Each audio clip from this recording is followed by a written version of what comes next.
Does Auburn football have a quarterback controversy brewing?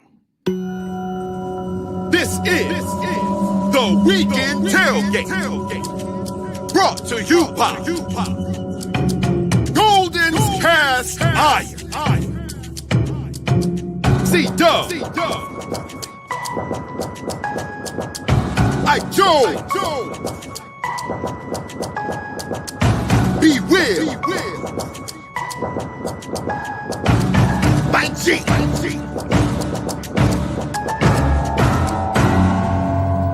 You are now listening to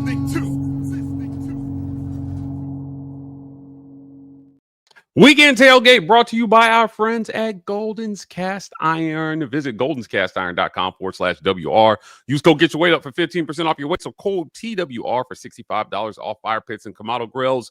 The summer may be over, but the fall is here. That means great weather. Awesome time to be outside grilling around a Golden's Cast Iron grill or staying in shape with some Golden's Cast Iron weights. Get ripped, eat well, work out, grill out, chill out with Golden's Cast Iron. Also want to thank our friends at the Rogue Shop. Visit rogueshop.com. Use code REPORT to get 15% off your Rogue Shop order. Pain, sleep, stress, anxiety, whatever ails you in life, the Rogue Shop potentially has something that has you covered. If you have some traditional ailments and you're looking for some non-traditional remedies, Ike, Rogue Shop could be the place for you. Again, rogueshop.com. Use code REPORT to get 15% off that Rogue Shop order. They're dropping a little something extra special in for everybody using code REPORT today. Make sure you let them know that we sent you. Also want to thank our friends at setsforsociety.ai. The road to knowing self starts at Sets for Society. They have custom personality assessments that we here at the War Rapport have personally taken to help you know a little bit more about yourself, about your team, and how you guys can best team up to achieve like goals. Sets for Society, great work that they're doing. All you have to do is visit the address and fill out the form. They'll reach out to you and do the rest. We appreciate them for sponsoring this segment. It's really, really, really unique and special work that they're doing at Sets for Society. I recommend everybody take the personality assessment. Would love to hear some of your stories about how your assessment went. So do us a favor, head on over there and take the assessment. We may start doing something a little special for everybody who takes the assessment, comes back and tells us about it. So please do that. Guys, sign up as a patron. Ike has been on the road. He has braved Texas twice. He's gone. Where else did you go, Ike? Texas twice. Why am I forgetting where you went? I know you went somewhere. And he's going to Nashville next. He's been to Norman, Oklahoma. That's right, Norman. Yeah, I was about to say Norman is the only other one. Yeah, and so he will go to Nashville for what should be or could be a matchup versus a top 10 Vanderbilt.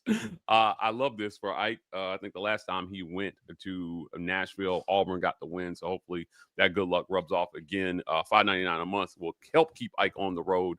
Our patrons, you guys were tearing it up yesterday. Game day was so much fun. It was even more fun because we got to celebrate a win on the road for Auburn. We left the halftime chat open. So if you have not seen me go nuts during a game, you guys got treated to a special treat. There were all kind of weird messages on that one from my cursing, I think, after the thing. YouTube was like, video still processing. I'd be like, it's been 7 hours. What are they processing? Probably trying to process out all my rage, but Auburn got the win. I'm going to do it again. I'm going to do it again for Vanderbilt. So since you guys like it, we're going to do it. They actually let us simulcast the game and our stream did not get cut off. So we're going to try that again. It's going to be a watch party for the game. And maybe what we'll do, Ike, is so for the pregame, we'll extend it. And then for the halftime, we'll extend it.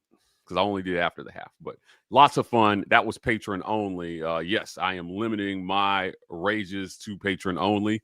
So join the party on game day. Last but certainly not least, check us out on podcasts, all the podcast platforms. We are there, the Auburn Express, Uptempo, College Loop, and Just a Sec with the War Rapport Gaming Channel, bringing you guys lots of audio-only content. If you missed us live, you can go back and listen on podcast. Everything we do on podcast, plus some extra stuff. We also post the pressers to podcast. So if you want to go back and listen to Hugh Freeze after the game, that's in audio only format for you guys as well too. So we're doing hard work on the podcast side of things. We appreciate everybody's support for helping us grow on the podcast chart. We want to be a top 100 podcast in the world for what we do. And we can only do that with your support. So please sign up, turn on automatic downloads, and make sure that you leave us a review over there. Yes, indeed. And thank you for everybody who is joining us here live today as we talk about the aftermath of Auburn getting their first SEC win. Mike, before we get into the game, can I just talk about my experience in Fayetteville, Arkansas? I need it. I need this one. All right. For the good people of Fayetteville, I apologize. I did not get to see much of your city, much of your town.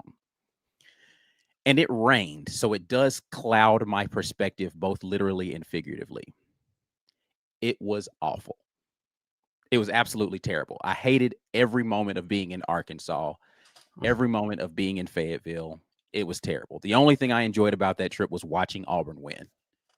The hotel room I was in was bogus. My GPS took me to the wrong place like 3 times. There was traffic everywhere because there was a bunch of accidents. It was a terrible trip. Now, a lot of that is not their fault. Fans didn't really show up for the game, but I mean, they've been terrible this year. But Auburn's been terrible, and somehow fans still show up there. Like, it was a sucky experience from because I compare it to the other experiences I've had. The Waco experience was really good. The experience that I had in College Station and their goofy traditions and stuff, it was still a good experience, right? Even in watching Auburn lose. But this one, man, it just wasn't good, man. I did not enjoy it at all. I don't know that I will ever go back to Fayetteville, Arkansas again, unless I'm gonna go. Well, I want to go see Bud Walton, so I'm gonna try to go when the basketball team goes. But I don't know, bro. Ike was nice enough to drop us a video of what the stands look like 10 or 20 minutes before game time. Just want to remind everybody.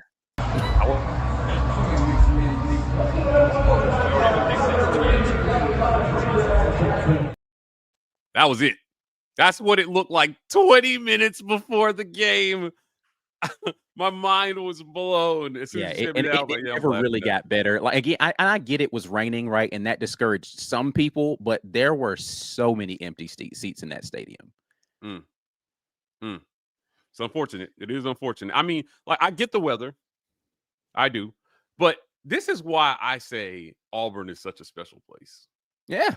Because we been winless too. And 20 minutes before game time, every home game I've been to this year, it ain't look like that. So come on now. Yeah. I've seen A-Day games better attended. My goodness. Yeah. I keep saying this, and this is one of the reasons why I've been so hard on this staff. Our fans show up. Yeah. Absolutely. Rain or shine, good or bad, Auburn fans have showed. They didn't do that. I've never seen an Auburn rain, snow, sleet, hail. I've never seen the stands look like that 20 minutes before game time, unless it was actually lightning and they were telling people to get on the concourse. That's it. Auburn is a special place. Our fans have not quit on this season. This coach has gotten unconditional support from the fans this season. They ain't doing that at Arkansas. They said, we'll come back when y'all do. So yeah. But all right, let's talk about this game, man, because we've already given our post reaction thoughts. If you guys want to see kind of the immediate reactions, those are over there. But Auburn found a way, and I think it's important to phrase it this way: found a way to win a game, because they have found ways to lose games, and they had every reason with the direction that this game was going to mail it in the second half of this one and say, yep, we're just going to do what we've done every other game when we've had adversity strike and just decide, we're not doing this anymore. We're not going to win. That defense only gave up 3 points the entirety of the second half. The defense scored more points than they allowed in the second half. Let's just contextualize that for a moment. The Auburn defense scored a touchdown and only gave up a field goal in the second half of this game. Ashton Daniels comes in and is the second half starter. No touchdowns for him, but leads a couple of scoring drives. Alex McPherson with a bounce back game. 6 total field goals in the game. 4 total turnovers forced by this defense. Now that you've had an opportunity to kind of settle into the realities of this game, what are your day after thoughts, Mike? This was the absolute best performance we've seen from Auburn's defense this year. Against, by the way, listen, I get what Arkansas's record is, but that has nothing to do with how good this Arkansas offense has been against everyone this year, not named Notre Dame. Yep. Thank you for adding that caveat. This was an absolute masterclass on defense by DJ Durkin. They have 100% shredded everybody they played, and and in the losses, they've only scored. This was their 5th or 6th straight loss, I think. Was it their 6th straight loss? Let me pull this up real quick. I got it. I want to talk in absolutes here. So, this was their 6th straight loss. In those losses, prior to yesterday, they had only scored less than 30 in losses once. Right. And that was versus Notre Dame. They lost that game 56-13. So they got absolutely railroaded in that one. But they dropped 35 on Ole Miss, 31 on Memphis. They lost that game 32-31, brutal. 31 on Tennessee, and 42 on Texas A&M. 17 on Auburn. Right. And before someone comes at me and says, you can't count, the defense only gave up 17 points. Correct. The offense gave them the other 7 that got them to 24.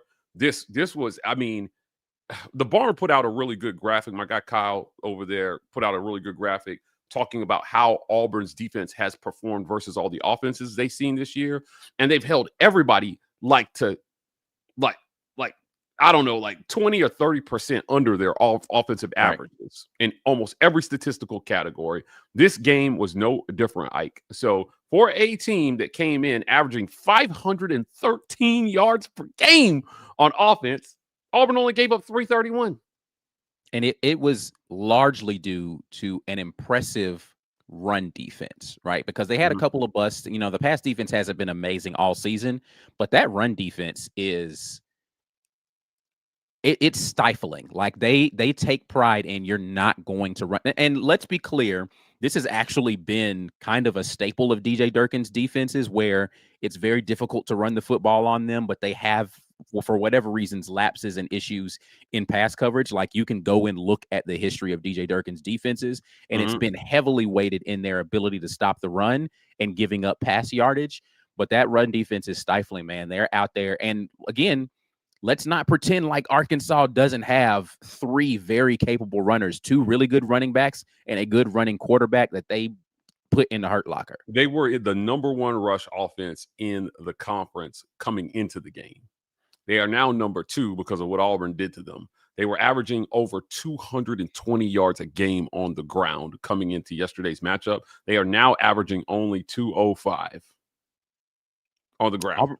Auburn's run defense is real, man. And that is what, if there is a glimmer of hope for Auburn fans in the remaining schedule, it's in that you have sans, I think, Alabama teams, and well, I don't even count Mercer. I'm just counting the SEC games, but particularly Kentucky and Vanderbilt that kind of function on their ability to run the ball as a primary means for the engine of their offenses, going against a run defense that is stingy. Yeah. If you take that away, it's going to life will be hard for Vanderbilt offensively. They're 3rd in the conference at 203 yards per game.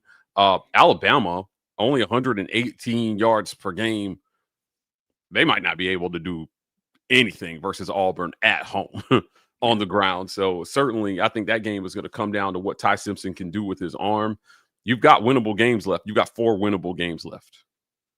Yeah. The way this defense has played. And Saturday really filled me with hope for the defense continuing, because, there was a growing sentiment that despite how well the defense had played, this weekend was going to be the weekend that they finally broke. And there were a lot of people who felt, I did not feel like the defense would break. My only thought was, can the offense score enough? And I thought that they needed to get into the 20s to be able to win, and I have just not seen them do that offensively.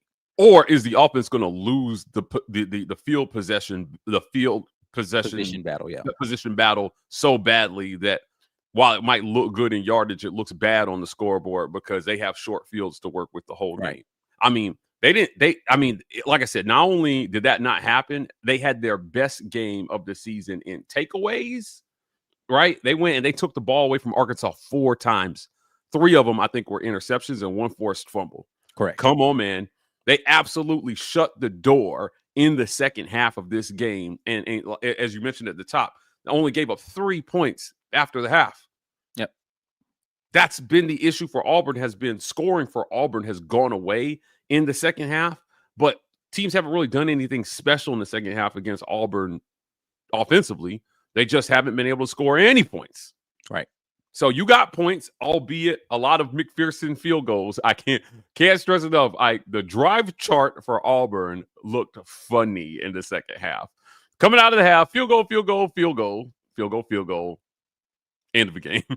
Like, that was Auburn's. And then the last 3 drives, fumble recovery, interception on defense. Yeah.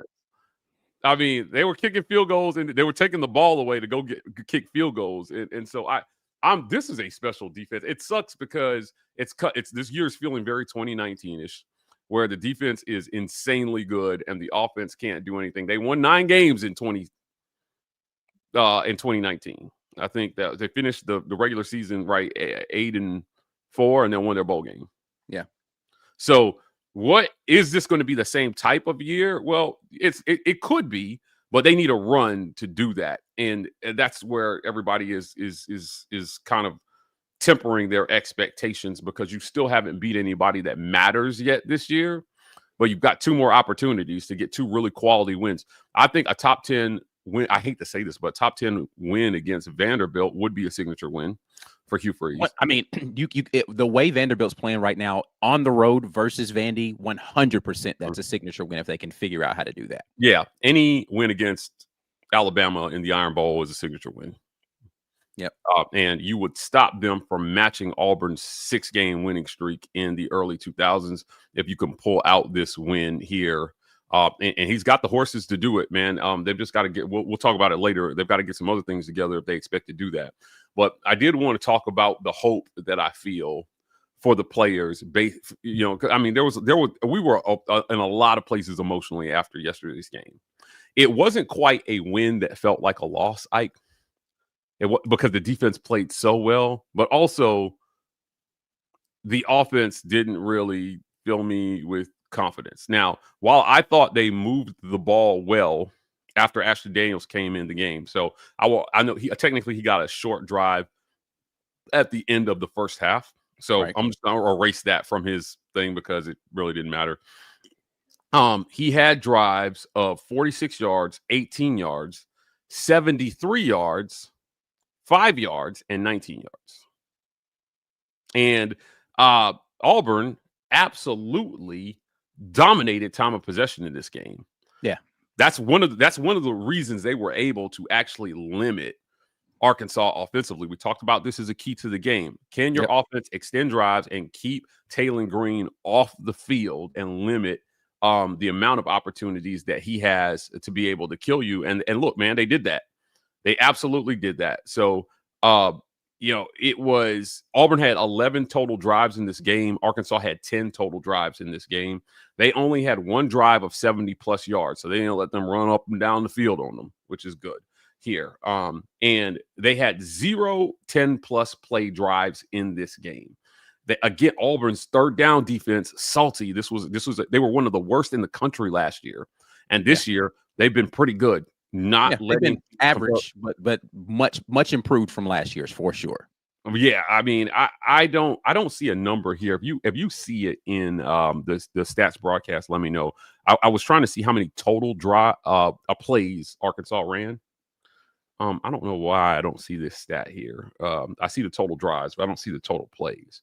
It felt like they were pretty limiting in terms of just, again, I think that total drives plays number will help us quantify how they were able to limit Arkansas offensively. So it again, masterclass by the defense. I think what they did deserves to be celebrated. Xavier Atkins, I think, is playing his way into Butkus conversations. Whew, Yeah, my boy had a game. He was absolutely everywhere, doing everything for Auburn. I'm telling you, he was tracking Arkansas offensive players like he had UPS tracking numbers on them. So total plays here, 22 passing and 23 rushing. So that's a total of 55 total plays. 55 plays, that's it. That's all they ran in this game. 55 plays.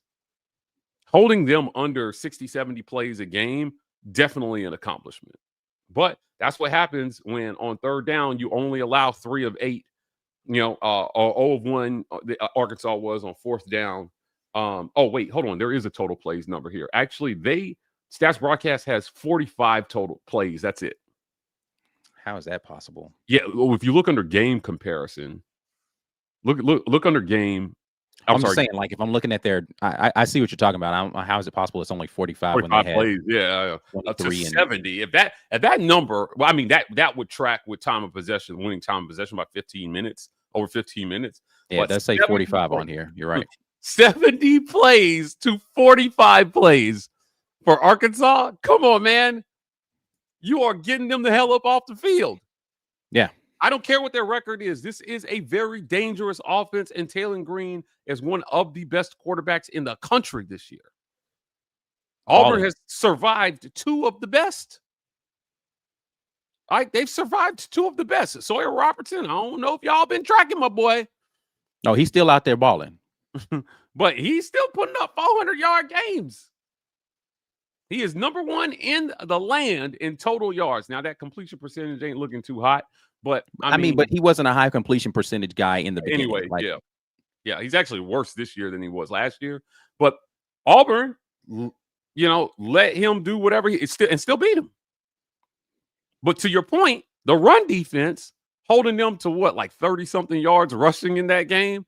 If you're going to be one-dimensional versus this Auburn team, good luck. Good luck finding enough points to hit your averages. These teams' only saving grace is that Auburn has been a crap show offensively. And so it kind of negates out what they're doing defensively. So, and this is the thing I want to say in terms of this offense, right? And I get everybody. So the red zone offense is atrocious. Like, let's just call it is what it is. It's not good for Auburn. Their ability to score touchdowns in the red zone and be good at the way in which they scheme and execute in that space there is terrible. Like, there's no, like, you can't pretty that up. I will say, however, if Auburn got the kicking performance that they got in this game, every game, you win more games. Like, you just do. Like, and so, while I want Auburn, there is tons of room for improvement. There is, and this is going to sound, I hate sounding like I'm defending Hugh Freeze, because I don't want to defend Hugh Freeze. What I want to defend is Auburn and their players and their ability to overcome being put in bad positions, I think, by some decision-making that is less than optimal. You are, as a team, as players, close. Coaching staff still got a long way to go, and I got questions about quite a few people on this staff and the decisions that they're making. I'm not 100% sure how Preston Howard is still getting snaps. I really don't understand what we're doing on the offensive line. And as we saw, the quarterback position is way more in question than I think it shouldn't really even be a question at this point, and we'll discuss that on the second half. But how that's being administrated doesn't make a whole lot of sense. Got tons of questions on the coaching end. But as players, you actually are very close to being a good team, not championship level, but a good football team that should be the kind of team that we predicted was in the conversation for a college football playoff berth. Yeah. Yeah. Look, man, if you were the team you needed to be versus Texas A&M, you win that game easily. But you weren't. Offensively, I mean, you held them to like 16 points and you lost 16 to 10 or whatever. Like, come on, man. And so that should have been a dub. I will stand on, I don't like the referee excuse. I do think the officiating has been comically bad versus Auburn. Obviously, they've suspended people. I mean, they're getting called out left and right. However, I will absolutely die on the hill that the Oklahoma game was stolen from Auburn. Right. With the fumble that was overturned, it would have been 7 points, to the fake play to the sideline that they essentially just handed Oklahoma points to all the missed PIs. Like, come on, man. That game was absolutely stolen, and that crew was punished for it. The SEC took the unprecedented step, Ike, of not only telling us that they were wrong, but going an extra step and announcing that they were punishing the officials involved. Right. That's how strongly they felt about how badly that game was officiated. And so while the apology doesn't put the dub back on the board for Auburn, that game was stolen from them. The Georgia game, don't know if they would have won that one, but there were definitely game-affecting calls in that game. If you're Auburn, you were supposed to be better than you are offensively so that those calls don't have an effect on the game, on whether you win or lose. That's what's been disappointing. Those two things can be true at one time. Auburn is absolutely getting jobbed, but you were supposed to be better than you are, because that second half yardage performance against Georgia in your own house ain't nothing to do with the refs. Yeah, that was just bad. The second half is completely on you. The first half, you got screwed there at the end, but you've got and again, this is where I go to the coaching issues. Well, it goes to two issues for me. Coaching, because I don't think that the coaching staff responded particularly well on the offensive side in that game versus Georgia, and leadership on the field was non-existent for that offense on the second half versus Georgia. Yeah, Auburn, they've got to figure that out. Like, you and for me, Hugh Freeze got to give up the play, like, pass the sheet, bro. Yeah. Someone else needs to be the play caller for Auburn in 2026. Somebody else. I just he don't have it right now, man. Again, I say it's more art than it is anything else. He ain't painting it right. They scored on 5 of 6 red zone trips. The problem is they were all field goals. 5 of 6 red zone trips. And the sixth one, there was a score involved. It just wasn't for Auburn. Yeah, I forgot. They were in the red zone when he threw a pick six. All 6 of the drives for Auburn in the red zone ended in points. That would have been that was potentially at the very least, it was a 10-point swing. Yeah. Swing, right? Yeah, it was a 10-point swing, because if you get a field goal there, they don't get the 7, that's a 10-point swing. But if you get 7 and you take 7 from them, that's a 14-point swing, and Auburn wins this thing by like 21. So I'm flabbergasted. I'm miffed. I just don't. I want to be able to trust this coach and this coaching staff offensively. Yeah. I do. But Saturday, and again, we'll talk about this more in the second half. Saturday didn't do anything to alleviate my concerns. Now, obviously, the big news coming out of the game was they finally pulled Jackson Arnold. Yes. Now, to his credit, he alluded to the fact that this would be a strong possibility in this game if Auburn found themselves stagnant offensively and they needed a spark. It took the pick 6 to get them there. But that pick 6 was maybe the blessing in disguise for Auburn. Yeah. The pick 6 was a blessing in disguise, because if they had just stalled out regularly there, I don't know if he pulls them. You know what? It's a possibility if they end there with a field goal that Jackson Arnold marches out there for another drive before they decide. I mean, but he said in the post game that the third series was supposed to be the time where they were going to try to give Ashton Daniels an opportunity, but for what looked like an offense that was moving the ball really well down the field. They're just like, okay, there's no need to upset the apple cart right here. We're doing what we need to do. But to like what you just said, the pick six was like, okay, we stuck with it one play too long. One play too long. I will say this. So the offensive fizzle out came that we've seen. And while they kicked a bunch of field goals, it should be noted that the offense moved the ball in the second half. Remember, what was the second half yardage versus Missouri? Oh, I don't remember. Against Georgia, it was like what 40 something yards. 40 or some yards in the second half, right? And so that you can't do that and win against good teams. Right. You went in up a score. There was a touchdown stolen from them again at the end of that half, but the bigger story was you still would leave the door open for Georgia to come back with only putting up 40 yards of offense in the second half. And what I thought was encouraging about Ashton Daniels coming to the game, although they did not finish a single drive with a touchdown, they moved the ball up and down the field well enough to get 3 points on almost every possession in the second half.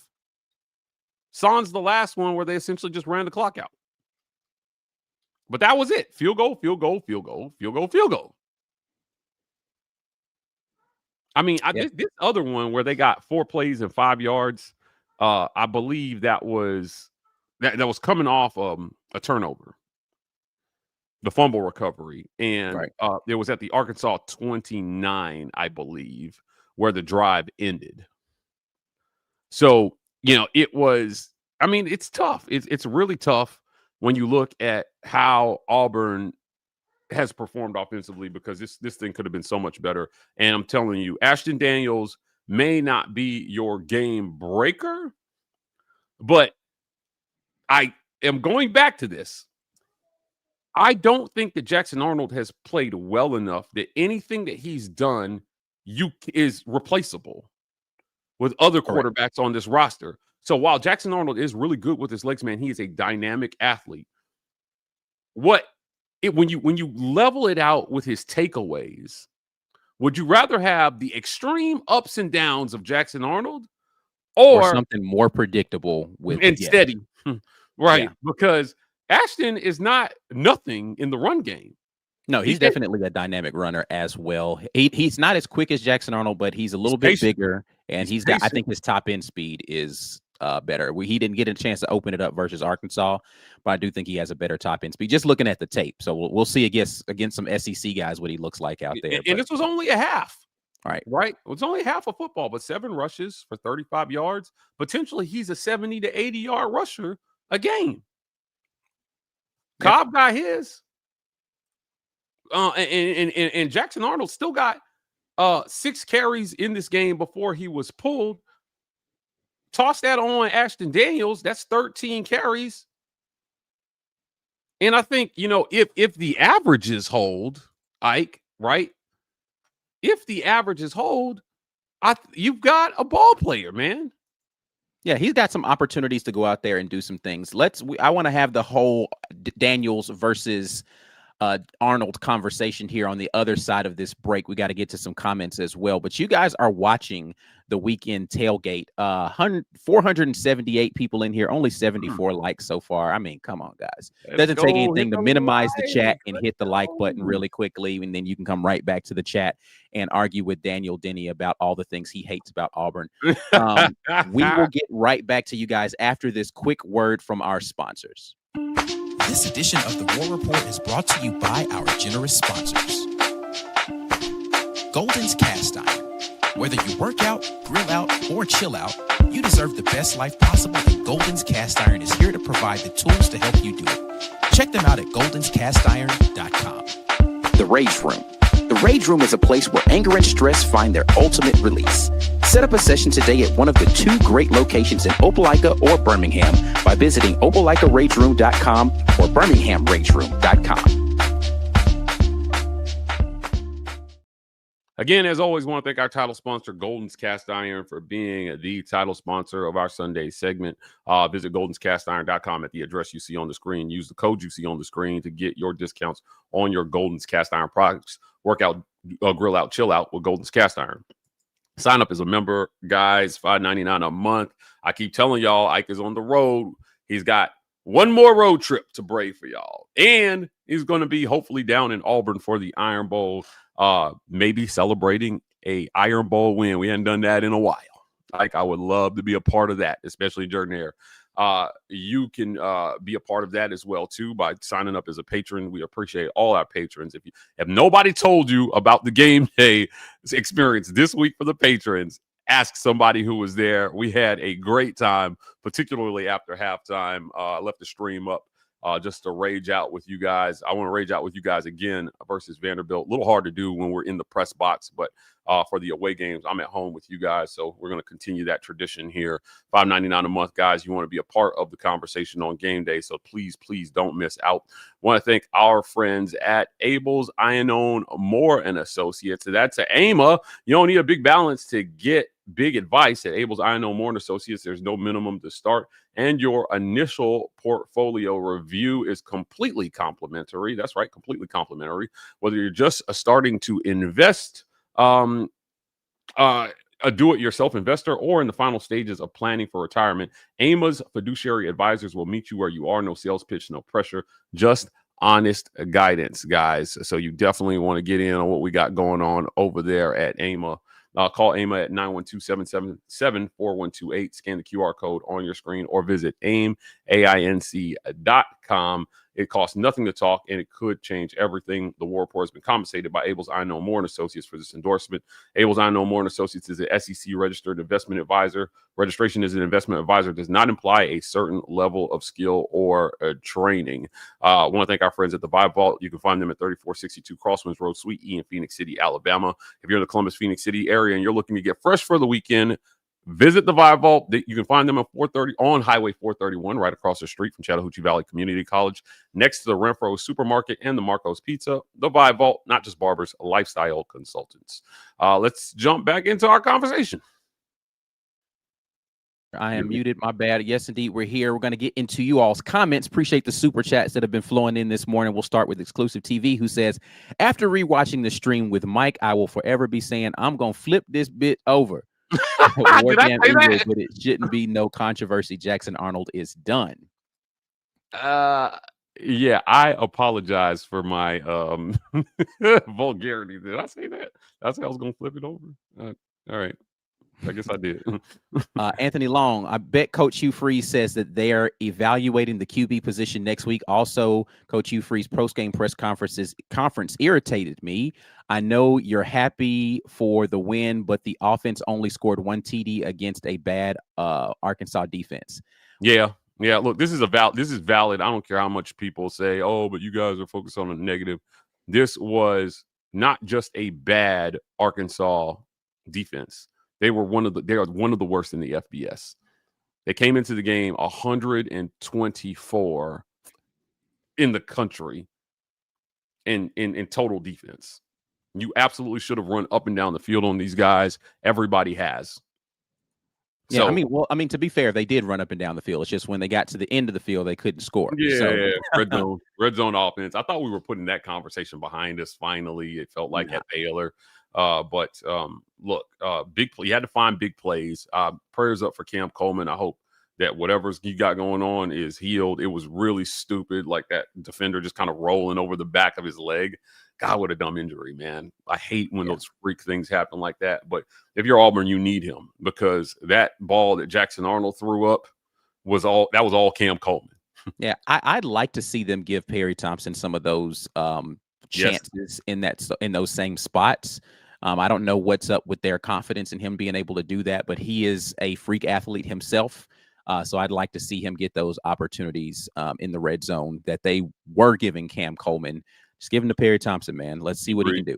Agreed. Prince Chuku, Ashton was taking second team reps all season and missed the spring. 0 punts. Pretty good. It's not bad.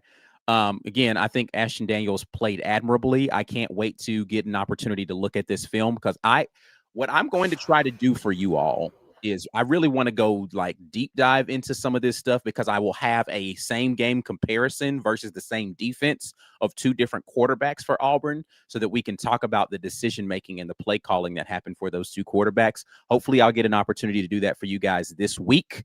We'll see what happens there. But yeah, Ashton Daniels, admirable job coming in, not having a game plan that was made for him, coming in and executing a game plan that he could do, and getting Auburn into scoring position consistently. 9-time champion. The War Rapport membership is worth it for many reasons, one of which is to see Mike G's reaction to Pleasant's pick six. He was all of us. I think you could you can see that on replay, right? Like the live. Yes, it is still up on replay. Yeah, if you are a member. Yeah. It was fun. I think the main reason why we haven't done it is because YouTube is so weird about things they let you do and things they don't let you do. So took a little bit of a chance wanting, because I want you guys to see what I'm seeing when I'm seeing it.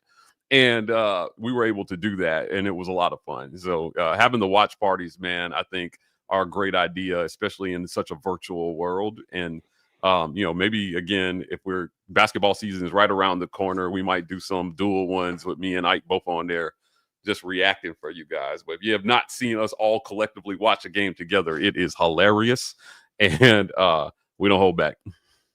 Anthony Long, if Ashton Daniels finishes the year undefeated, we would forever wonder if we would have made the playoffs if he would have played much earlier. No QB competition in the fall was a detriment to the team. Agreed. And I'll tell you this too: there is currently dissent on that offensive staff over how QB has been managed.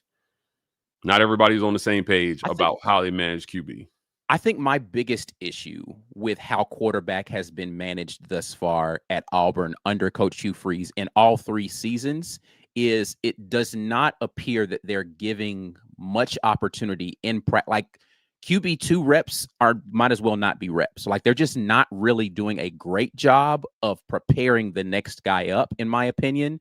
Ashton Daniels just happens to be a more veteran quarterback who has been through enough stuff that he can just come in, and he's a really smart guy. Of course, he went to Stanford. So I think he is the perfect kind of backup because he doesn't require a whole bunch. Let me know what the game plan is. I played a lot of football. I can go out there and execute stuff on a very elementary level until we start to build on this stuff. I just don't think that they've given enough opportunities for the next guy up to truly be the next guy up, which makes you have to stick with the first guy no matter how poorly he's played. I agree. Yeah. Mercy, in 2019, we beat Bama and went 9-4 with a loss to Minnesota in the bowl game. Oh, it's a loss to Minnesota. Okay. So they went 9-4 in the regular season. Okay. Yep.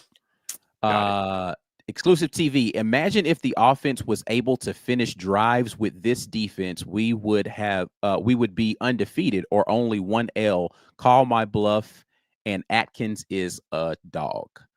I agree. If the offense is even marginally better, right? And we've said this, it seems like for 7-8 years now. If the offense is just okay, 3 touchdowns, you're winning the vast majority of the football games with the way that the defenses have been producing consistently at Auburn. But that's just not been the case. And I think that is the core of the frustration for every Auburn fan who watches a head coach who cut his teeth on offense come to Auburn and all of a sudden not be able to produce quality offenses. It has been the story for too long, and it is a tiresome story to retell over and over again Saturdays in the fall. Yeah, it's tough. It's tough, man. Having the same issues over and over again, I think is, when you've been told, hey, wait till we get the players, right? That was the story the first couple of years. When I asked Hugh Freeze on the court after Auburn basketball had won the SEC tournament in Nashville, both me and Ike were there. And I said, hey, coach, when can Auburn fans expect their next SEC championship in football? He said, I need 2 more recruiting classes, right? That was 2 years. That was not this past SEC tournament, but the year before. And, year 3 was always pointed at by him as the pivotal year for recruiting and for results on the field. So you've gotten some of the results on the field because defensively, as I mentioned, They've been, and so that we're clear, they were pretty good under Ron Roberts defensively as well, too. Yes. So, I mean, they have done the right things on the defensive side of the ball all 3 years he's been here. I don't know if you remember from the Hugh Freeze tenure, the Land Shark defense at Ole Miss, right? Like, I mean, he has had a reputation for being able to put together and hire good defensive staffs. So he doesn't get credit for that. But offensively, man, they just need to follow. Yeah, they got to figure it out on that offensive side. Again, I say if he's going to be the head coach, he does not need to be the offensive coordinator, in my opinion. I fear he's lost the right to call to do whatever he wants, to have full autonomy offensively. This is a problem with Auburn. Like, you don't win enough. And I saw another thing on Saban where he talked about when he got the job, he essentially told the boosters at Alabama to write your checks and shut up. But I'm going to run this program the way I'm going to run it. It carried weight and it held water because he won fast enough to be able to tell them, y'all stay out of it. And Hugh Freeze, this was the year you were supposed to win enough to tell them to stay out of it. Now you're fighting for your job. And I get it. Like, you know, someone that came in our comments and said somebody else on the beat was reporting that Hugh Freeze still has a ton of support from the people, some boosters that matter, that have said that, you know, they feel like the refs have taken more than 2 games from Auburn, and Auburn should be undefeated or a 1-loss team. I don't know about that, but I respectfully disagree with whether or not that has anything to do with where this offense is at. Again, 2 things can be true at once. Your offense is not playing well at times, and it's not as close. It looks close on the scoreboard, but offensively, I mean, 1 offensive touchdown versus one of the worst teams in the FBS defensively, that's not close. yeah, I mean, listen, there are a lot of reasons for that. And again, I can't wait to get into the film so I can take a look at this with you guys this week on Green Name Gang. Yeah, another great exclusive reason to get TV, 400 plus people on today, 50 likes. That is updated to 500 plus people and 144 likes. So right. Let's get to it, y'all. UK gave up 56 to Tennessee. This offense will go off. They haven't gone off versus anybody yet. I will reserve my go off predictions for anybody in any game. But I will say that Auburn has a really good opportunity to get their second SEC win coming up this Saturday against a Kentucky team that has played with a lot of passion and tough in some games, but has also faltered a lot, particularly end of game scenarios versus just about everyone. So Auburn needs to just go out and handle business this weekend, but we will talk much more about this Kentucky game this week. We got tons to talk about there. Calzada's back from injury, right? Like Zach Calzada's their guy again. I believe so. Yeah. War Eagle. So this will be actually the first time Zach Calzada will actually play inside of Jordan-Hare Stadium ever, right? Because when he was at Texas A&M, they played at Texas A&M, and then when he came to Auburn, he never actually played any game. So this will be Zach Calzada's first trip as a starting quarterback inside of Jordan-Hare Stadium. War Eagle. I don't know if Ashton Daniels is really a better QB than Jackson Arnold, but if the rest of the team plays better when he's starting, that's enough for me. Fair point. Yeah, I would say this right at this point. It's about again. You hear us say this a lot on this channel. It's about the floor. Correct. 100%. Yeah, the upside. At this point, you just need to figure out who has the highest floor. Forget the ceiling because the floor's been too low. Yeah, if the floor, he took one shot essentially downfield and he connected on it to Eric Singleton. We've seen Jackson Arnold repeatedly overthrow a wide open Cam Coleman streaking either in the end zone or down up the sideline or whatever. A couple of those on Cam, but enough of them are on Jackson that I'm like, look, if he's just hitting one or two more of those plays, that could be a big difference for Auburn. That is the difference. Mm-hmm. If you can no longer play too high safety, you can no longer drop a safety down in the box to stop the run, and now it's pick a side and which of either my super fast guy or my jump ball guy are going to be one-on-one, and he just reads the coverage well enough, looks the safety off, and can throw 40, 50 yards down the field at a 50% clip. The defenses don't know what to do anymore. Like, how do you defend that without being dominant up front? That's what we were hoping to see this season. Again, I've never thought Jackson Arnold needed to be a Heisman guy.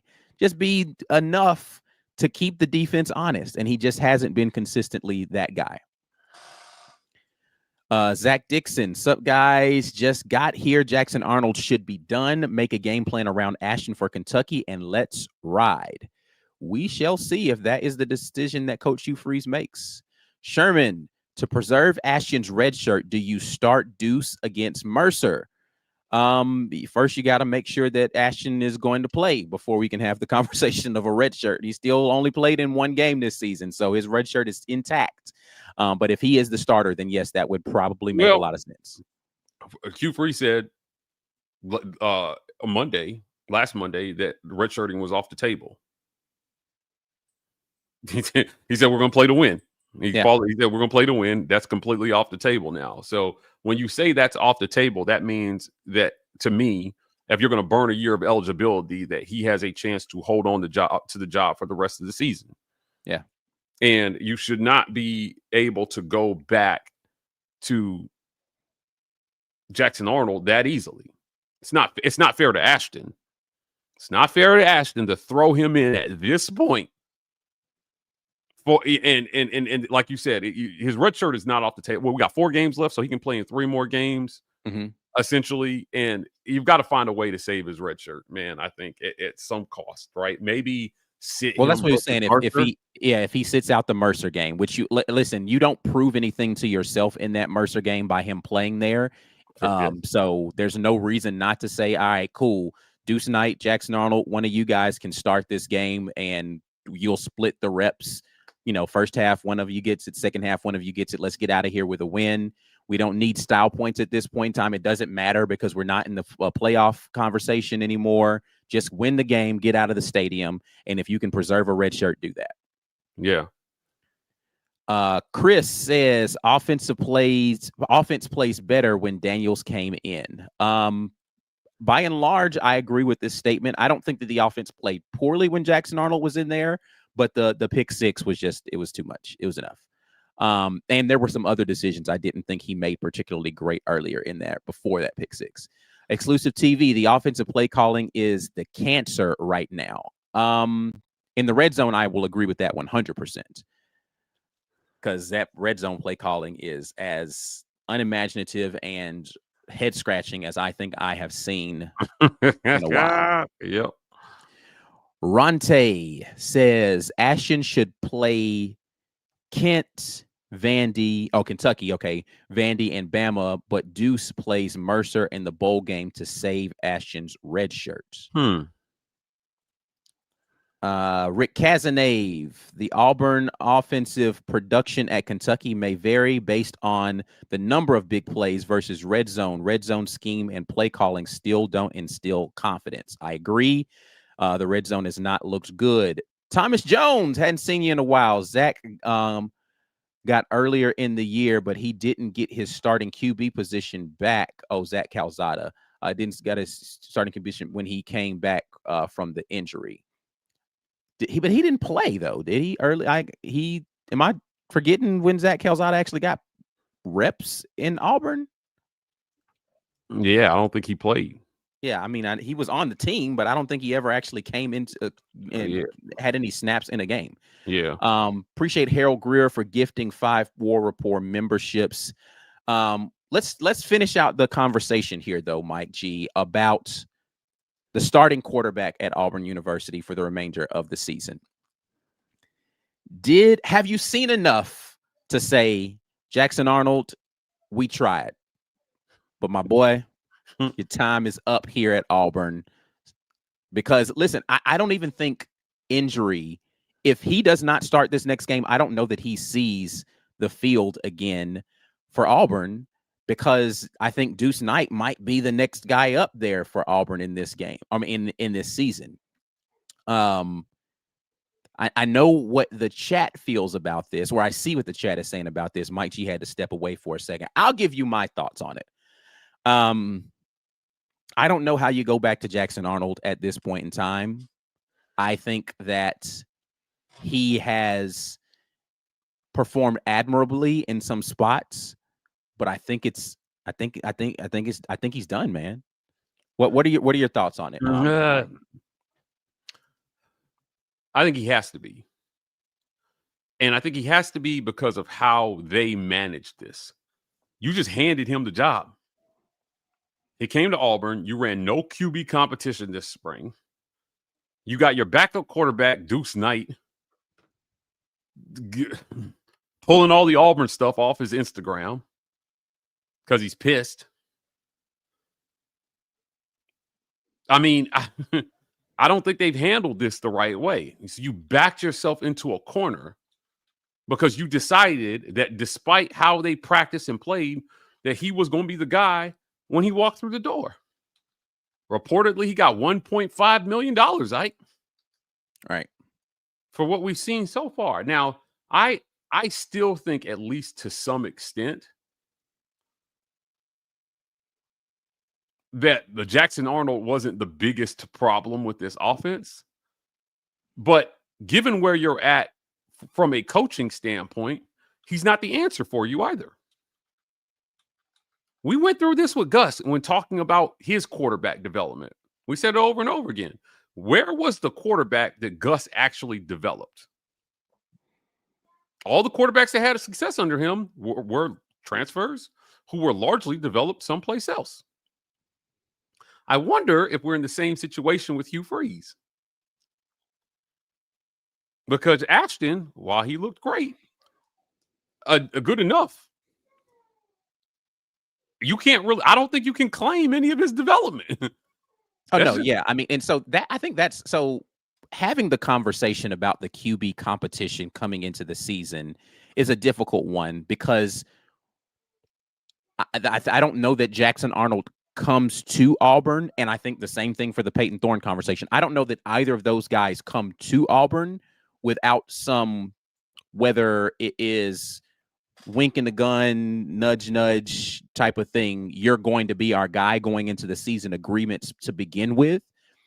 Like, I just don't think that they even come to Auburn without that being the case initially. So it's hard for you to have a true QB competition when that was decided the moment that they put pen to paper to agree to whatever NIL compensation they got to come to Auburn. Like, you, right, to close the, you have to renege on what you said in order to have a quarterback competition.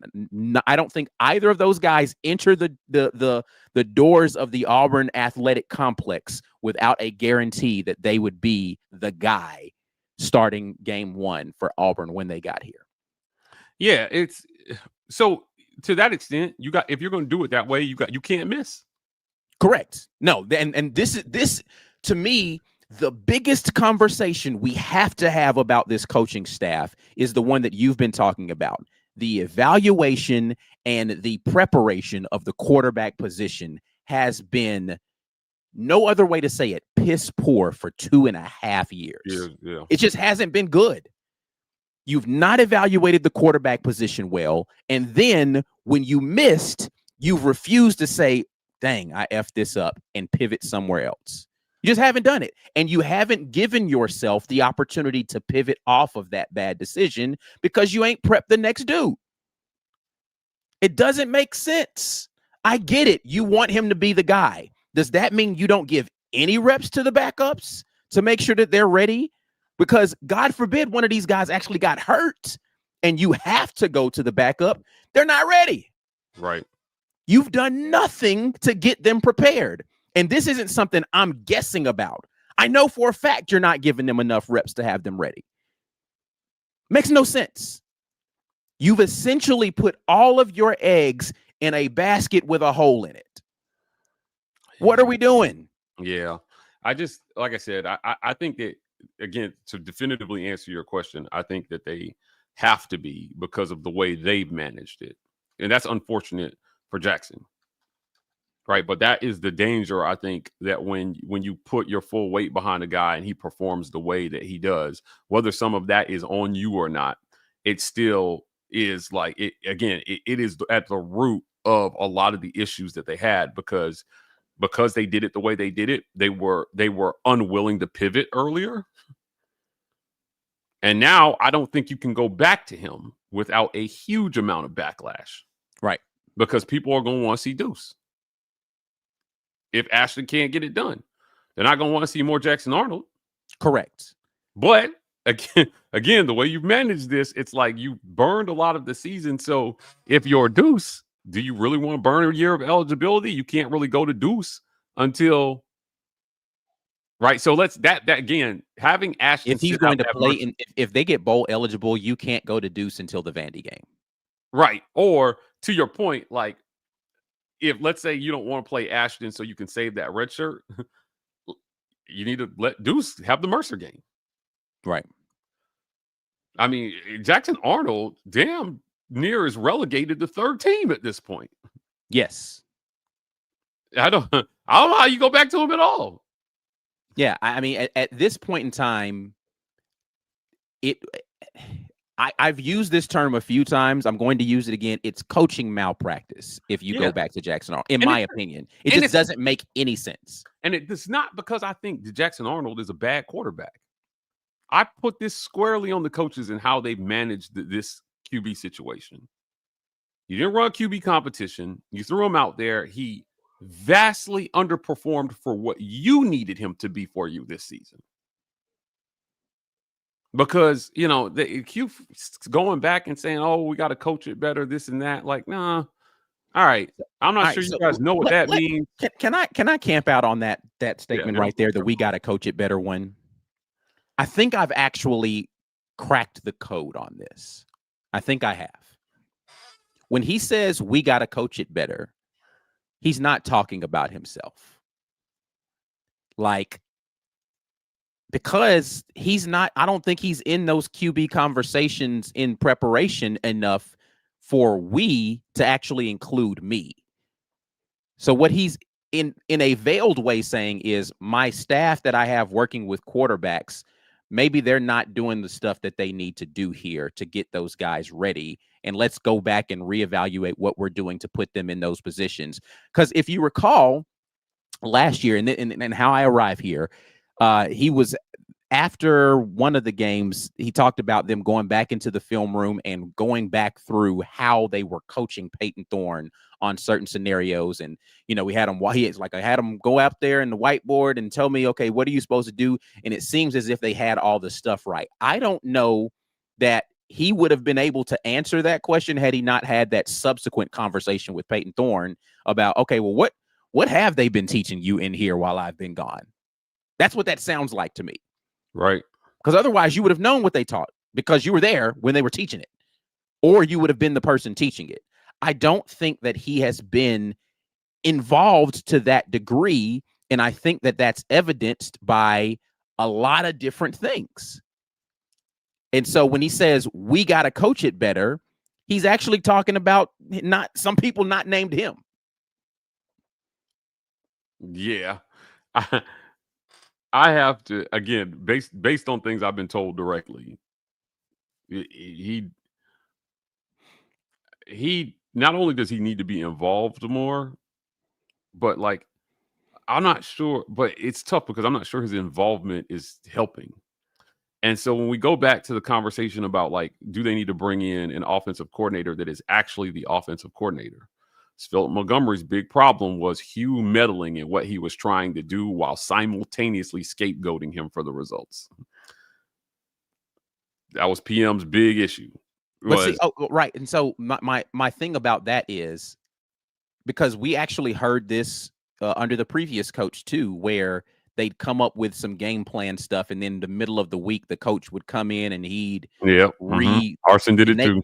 Right. And so I think that that's more of the issue is that, you know, Philip Montgomery is laying out this whole thing of this is what we want to do. This is what we want to do. And then he comes in later and jumps in on the back end. It's like, oh, wait a minute. Let's try to do X, Y, Z a little bit differently. And it's like, well, if you wanted to be this involved in this, be here at the front end of the conversation so we don't have to pivot. And again, this goes back to what you said multiple times about organization. Like, you can't micromanage a process on the back end of the process. That's frustration organizationally. If you want to micromanage, be there from the beginning so that your vision is set very clearly from there, not come in later and tear everything apart. Now we got to figure out how we're going to work all this stuff in. Give me all the specs from the jump. Facts. Yeah. Yeah. Tell 100. me all the stuff you want to do. We will work that into our game plan so that all you have to do is revise this, not redraft. That's crazy. Yeah. Look, walk and chew gum at the same time. The question has been posed: can a head coach be your primary play caller and be successful in today's college football? They seem to hit ceilings, like lower ceilings than maybe their team is capable of from a coaching standpoint. Like Ole Miss has been a prime example of that, although they look poised to maybe break through that ceiling this year and finally make the playoffs. No excuse for them not making it last year, in my opinion. Absolutely no excuse. But they pulled out a tough win on Saturday versus Oklahoma. They lost to Georgia. So, we'll see, how that goes. But, they're sitting here. If you're Ole Miss, right, you're sitting here a one-loss team with 4 games to go.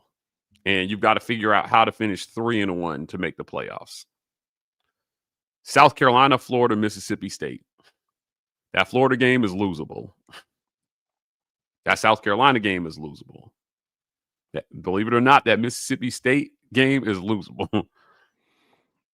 And, Lane Kiffin, while still one of the best play callers in the nation, still, man, they hit a ceiling. Steve Sarkisian, same thing. Get an OC in here. And there was someone arguing in our comments about, why we're calling for Freeze's job and Jake Thornton's job, but not Derek Nix's job. And it's just a silly conversation because I don't know Derek Nix is calling anything significantly. Yeah. All the information I have says that he's not even a primary play caller. He is also the running backs coach, which I think a lot of people forget. And I would argue that they're the best performing position group on the team. Right. I mean, the wide receiver room might be the most talented, but I would not say they're the best performing. We know it's not the quarterbacks. It damn sure isn't tight ends, and it's not the offensive line. So, it may be a little bit of a step back for him in terms of title, but if you're not going to let him truly call the offense, get somebody in here who you will let call it. That's my thing. Now, personally, the way the season has gone, I don't think it could go much worse. I would like to see them relinquish all the play calling to Derek Nix so that we could see whether he can be the guy or not to call it for you. I don't know that we know that at this juncture. I just don't. Is the answer on this staff already? And maybe the answer is Freeze just needs to let it go. Yeah. Recruit and do. Or if that is not the answer, find the answer and bring him in. Doesn't mean you got to get rid of Derek Nix. He's still doing a great job with the running backs. Make him co-OC, I guess, if he needs to hold the title for contractual reasons. But bring in a guy who you will let fully call the offense. Yeah. I listen, again, I can call a bunch of people to the carpet and ask what's going on here. Like, what is Kent Austin doing? What is Coach Ben doing? What is Jake Thornton doing? Like, I just don't understand why your units, quarterback, offensive line, tight ends, have been routinely awful. Like, not really and again, we've had this conversation. If we're talking about Coach Nix, running backs aren't the issue with this offense. Number one, they're not getting the ball enough to be the issue. Number two, when they do get the football, they are performing well. So why are we let's throw the Coach Nix conversation out. It doesn't even make any sense. The other job he has would be offensive coordinator, and he's not calling plays. So that ain't a problem. Yeah. But what we can 100% say an offensive line that supposedly had 6 guys with NFL grades playing at this level is not good. No, not good. Yeah, you can't lead the league in sacks given up on your quarterback and argue that the offensive line is playing good. Cole Kublik posted a couple of clips to Twitter that I saw this morning of Jeremiah Wright just getting his lunch taken and Mason Murphy getting beat. And like, he's like, you know, former offensive lineman that played at Auburn saying, what is this? What technique is this? What are these guys doing? And I mean, it's tough. It's tough to watch. You know, now, are they the worst offensive line I've ever seen at Auburn? No, I don't think so. But also, I mean, do we have this? Like, Jackson took a sack on a really deep in Auburn territory that was so kind of, he's been criticized for this. And it was so indicative of kind of like where Auburn has kind of been at quarterback. And I don't know that Ashton Daniels got sacked one time in the second half. He did not. I don't think he got sacked in the second half. No. He got close a couple of times, but he was able to avoid pressure, I think, on all of them. So yeah. He's sneaky, like he's very, very sneaky, athletic. But he seemed calm and poised. And I mean, it wasn't a perfect throw to Eric Singleton. He just gave him a shot to catch the ball. I think that play was very, very important to the fabric of what this offense could be and showing that he can hit these receivers downfield because, like, you know, those opportunities have been there this year and they just have not hit a lot of them. So it's tough, man. It's tough when you're looking at this and you're thinking, oh, okay, well, like, how could we be better? And you just have not been. So I don't know, man. There's a lot of things here. Like, should Auburn move on from Jackson Arnold? I don't say this with any pleasure. I think it sucks for Jackson because this was supposed to be the situation that was different. Yeah, this was going to be his redemption story, and now he doesn't get one. Better receivers around him, better line, better coaching that fits, better offensive system that fits his skill set a little bit more. And man, they just mucked it up, in my opinion. And now I don't think you can go back to him and say, like, I don't think you can go back to him and not have a full revolt. I do think you're in a precarious situation where if you move on, you got to find a way to go to Deuce. And I think that the question that I'm going to ask him tomorrow in the press conference is going to be like, have you reorged at QB now? Is Jackson your backup, or are you at a point where you have to move Deuce into that 2 role and prepare him to be the next guy up? Have we seen enough of Jackson Arnold? That absolutely is going to be the question that I ask. I'm going to get there early and make sure I get the first question so nobody asks it crappily before me, because I don't want to get the answer that we want. But I really want to say, hey, look, you know, you finally did it. You pulled the plug now. But what does the reorg at QB look like, Coach?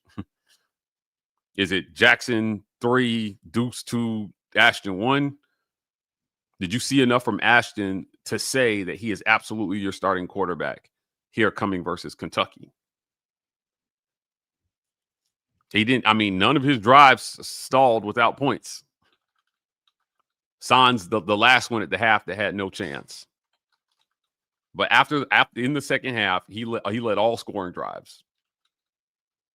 There were some baffling penalties in there late that kind of helped stall them out. And, you know, but I wouldn't say that Ashton was the reason that they couldn't move the ball into the end zone. And I'll be interested to see what your thoughts are when you do the film review, but I would not say, oh, if he hits this play, it was, I mean, I'm telling you, everything that stalled out, it just looked like play calling to me. They went away from the run at weird times. There was a drive where they went 3 and out after running the ball down Arkansas's throat where they didn't attempt a single rush. And I was like, what? Not one? Your Jeremiah is averaging, he was averaging 7 yards a carry at this point in the game. You hand him the ball and you're 2nd and 3.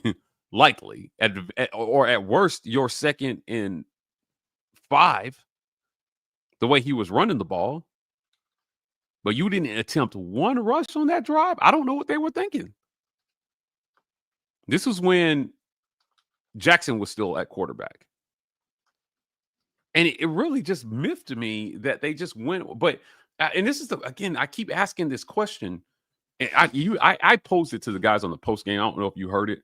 But it seemed to me like they were more apt to stick with the run after they put Ashton in. No, Ashton was just more patient with his run reads. Like he was more willing to say, all right, well, they're going to keep 2 high safety. I'll just hand the ball off again. Okay, so is that what that was? Were those those plays where he had an option and then he ran and he decided to run? Okay, because in my mind, I'm just thinking like, why?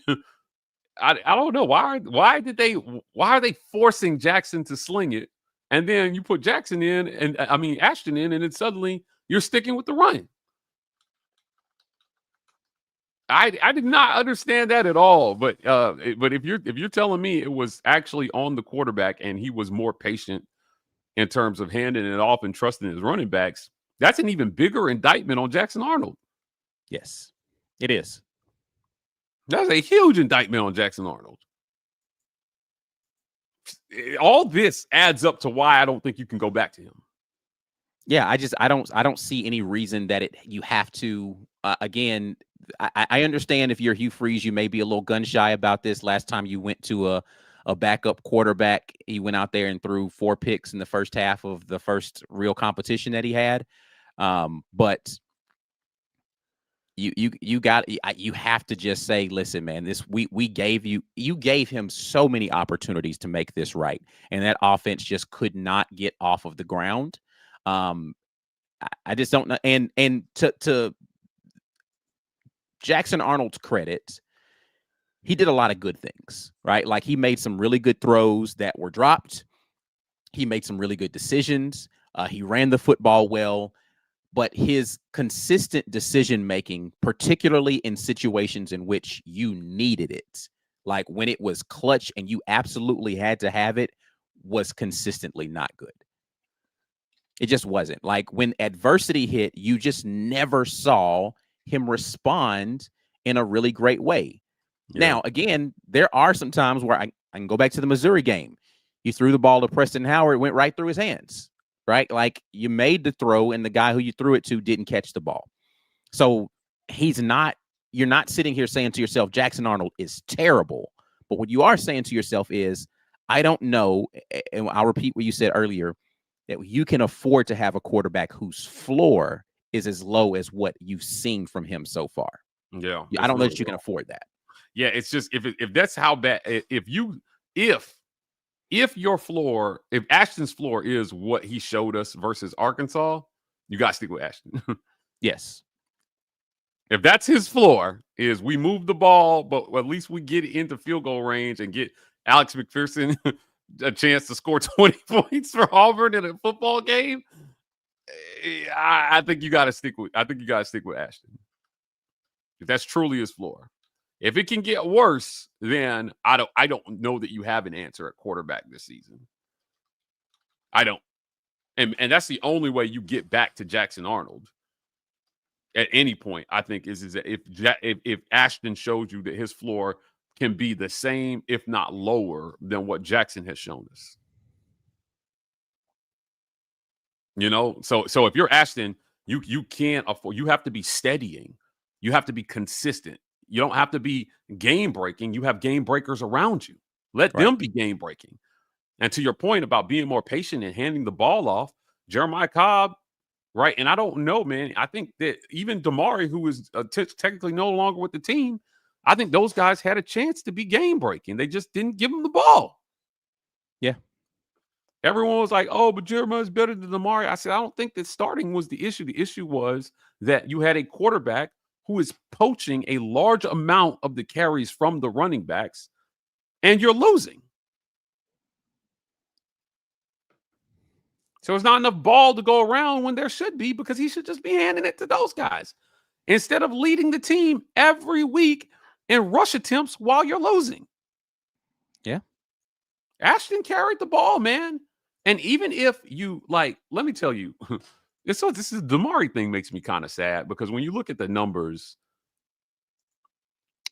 Cobb carried the ball 28 times. 28 times. Ashton carried it 7. Jackson carried it 6. You had that could have been a 20-4. Like there was enough carries to go around to have Damari carry it 14 to 15 times a game. Cobb still carry it over 20 times a game. And your quarterback carry it a reasonable 10 times a game. Now, if you're asking, well, Mike, Auburn rushed the ball 50 times in this game. Yeah. The numbers I just spit at you, that don't even equal up to 50. So you still have time for your jet sweeps to Singleton. Mapson got 3 carries. Like, come on, man. There's enough ball to go around in the run game. Every week that passes, I understand Damari's position even more. You want me to waste a whole year of eligibility, and you are. I mean, Damari did Jeremiah a huge favor for this season by sitting out. He did him a huge favor. And then with what's happening at quarterback, Jeremiah's fallen in to a really good role where he doesn't have to split carries. And he now has a quarterback to according to what you're saying, that's willing to just give him the ball and not do weird things. I understand his position. Like, if this is how it's going to be, this is how it's going to be. But I'm not going to waste another year of eligibility behind it. Offensive. I understand. You and I have had this conversation. I get Damari's decision, and I'm not even upset at it. I understand Auburn's decision. I'm not upset at it. Correct. Yes. But if you are a young man with 1 year of eligibility left and have professional aspirations, you can't waste that with 3 carries a game. You can't. You just can't. You can't. Right? They have shown themselves to be too stubborn.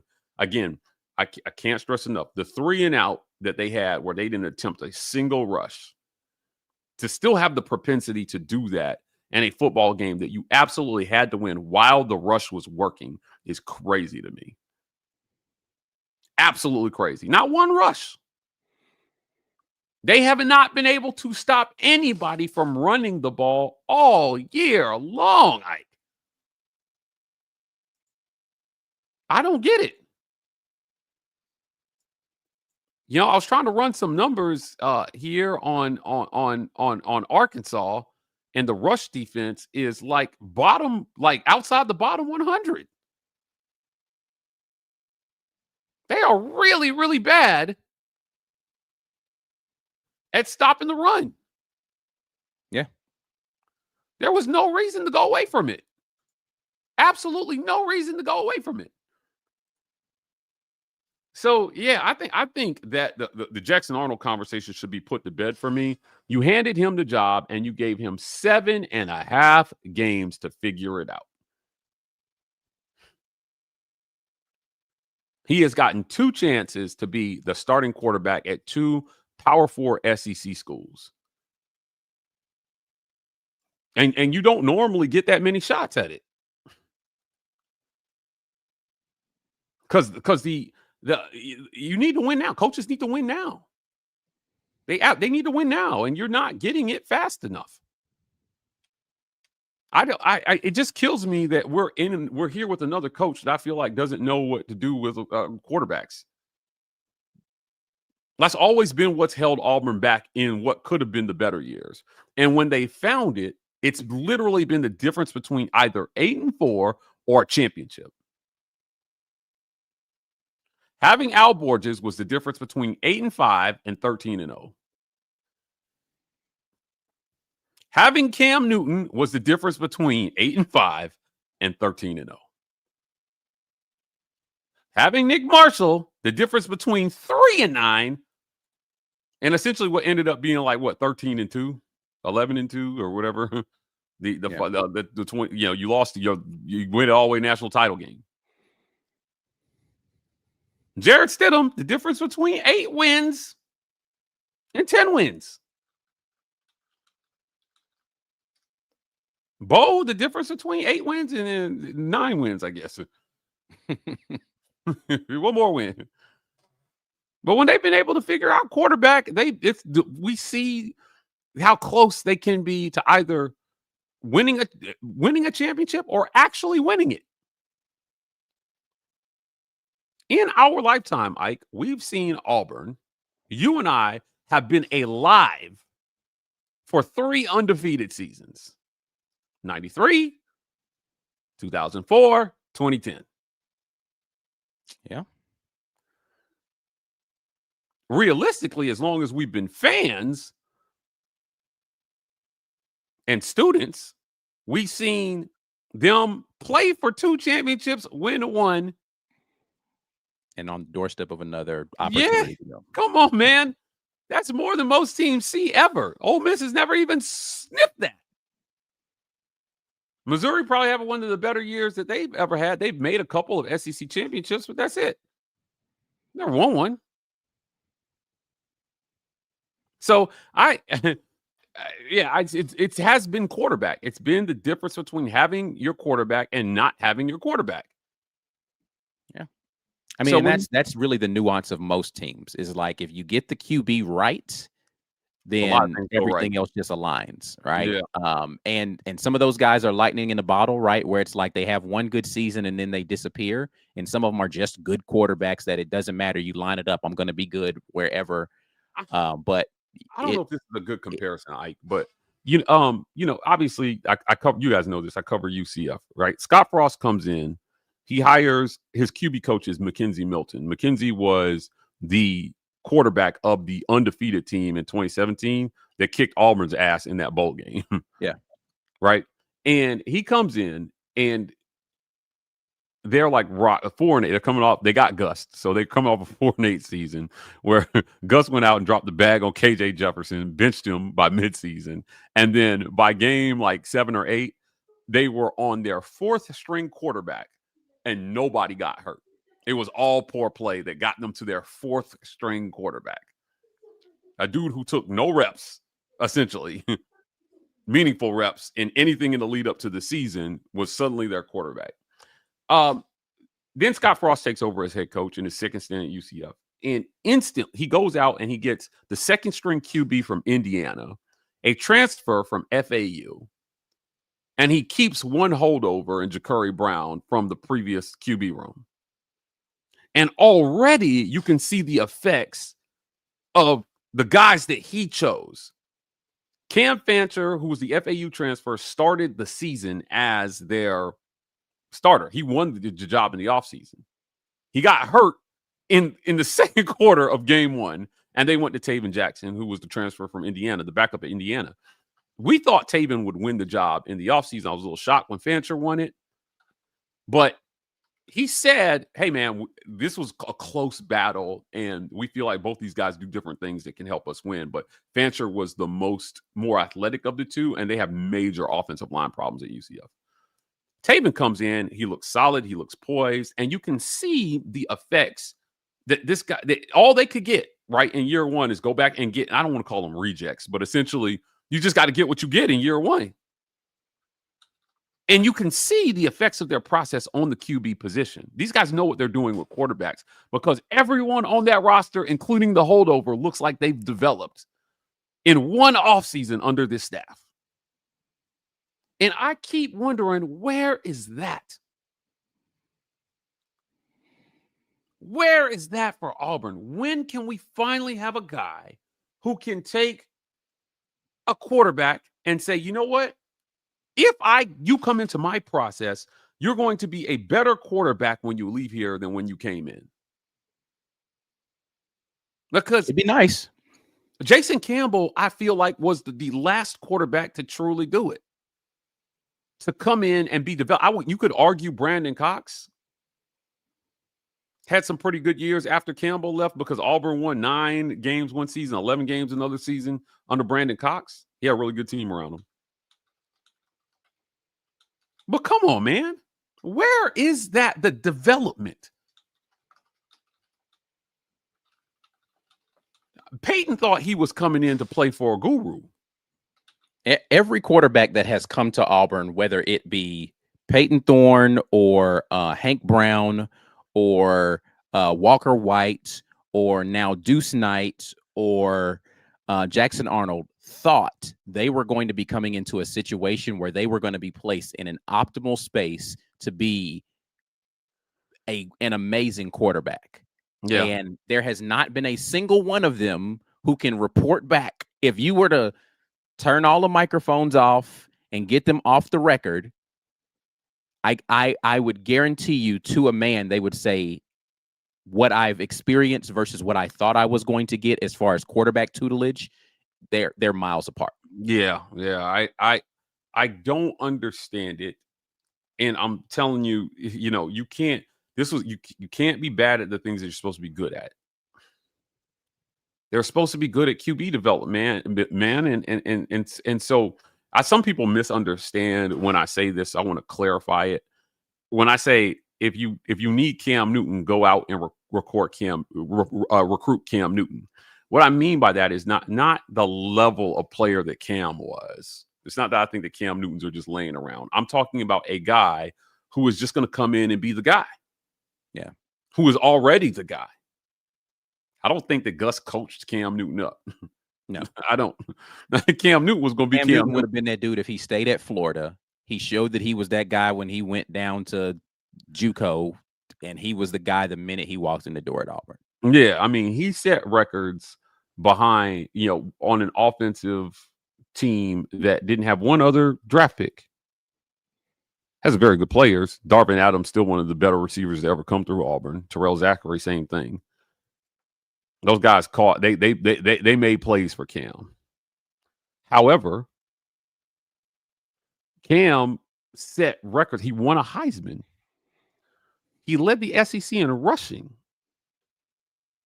Now imagine that Cam Newton, but on a better team offensively, like Florida, or like if he had stayed at those schools. I have no doubt in my mind. Honestly, I think if he had gone to Mississippi State, he could have carried them to a championship. That's how good he was.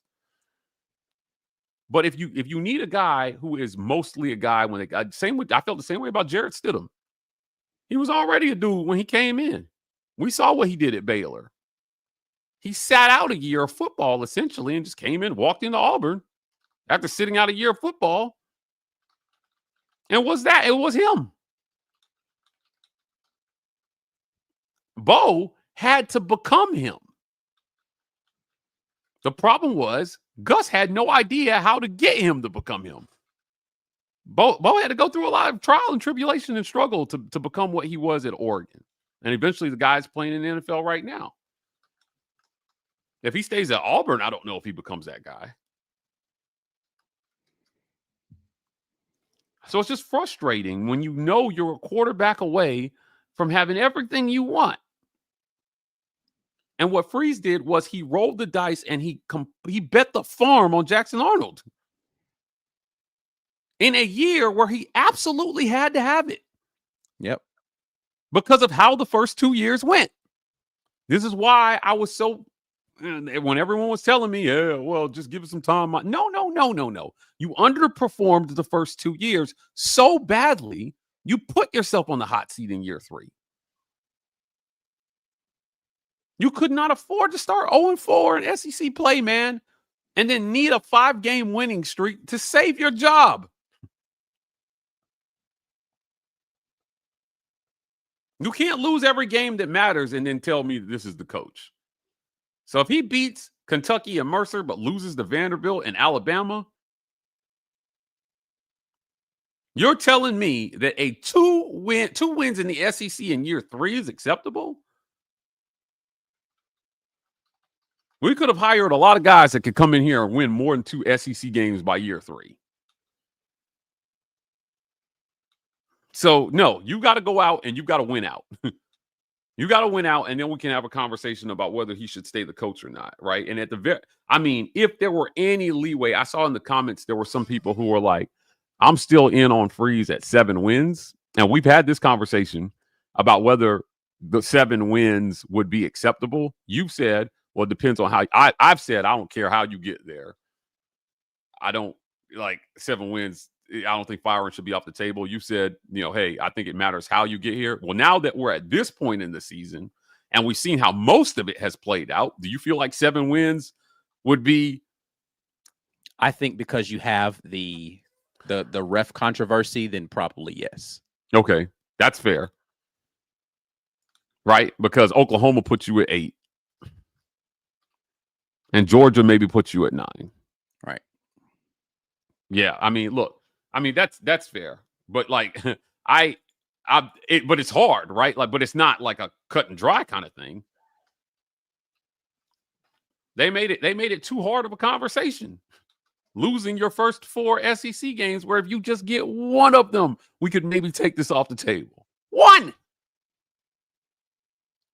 They took one from you, but there were 3 others on the table that you could have got if you just played better or called it better.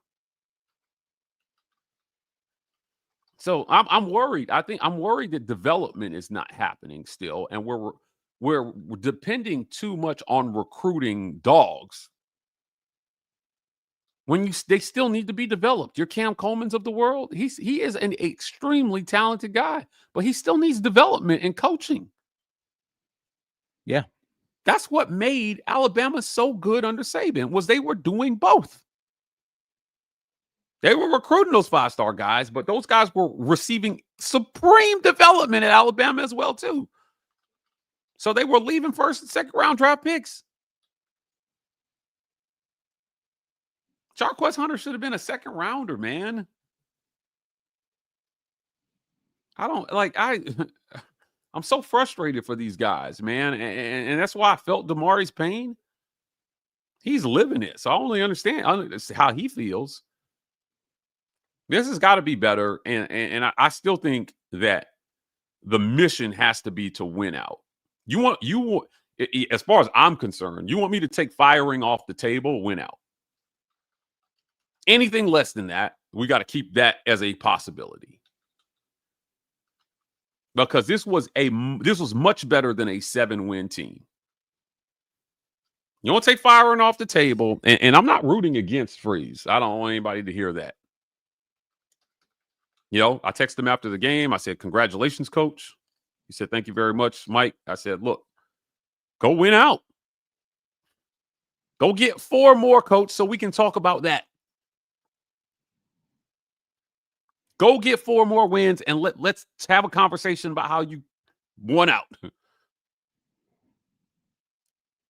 I don't want to have another conversation about a disappointing Iron Bowl loss. The last Iron Bowl at home, you were at the top. I got off the elevator, and they lost the damn game before I could get to the field. 4th and 31.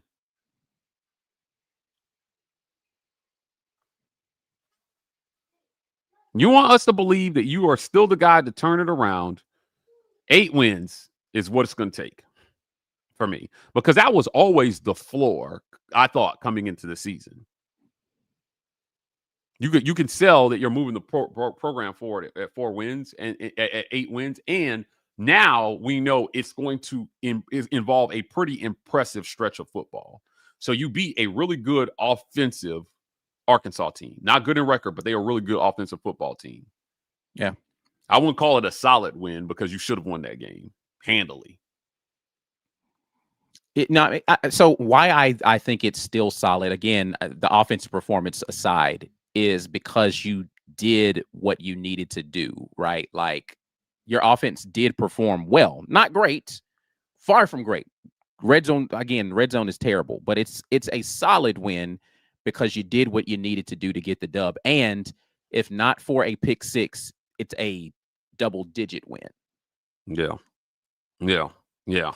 Win 8 games, man. Win 8 games, and I will 100% take firing off the table because of what you're going to have to do it. You're going to have 2. You have to lock 2 top 10 wins to end your season. I think that the AP just released. I think Vanderbilt moved up to 9 in the AP while we were on. Yes. 2 really, really solid top 10 wins. One of them on the road to end your season. Okay. All right. And you're not going to do it unless Ashton Daniels balls out.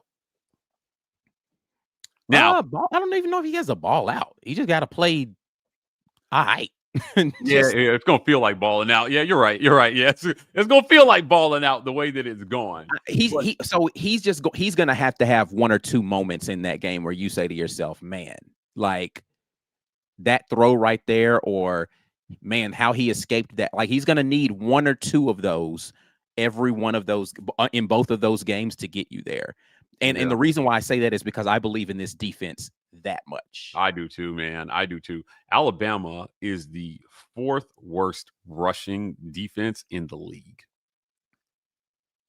Mississippi State, Ole Miss, and Arkansas are the only teams worse than Alabama. They're giving up 150 yards a game on the ground.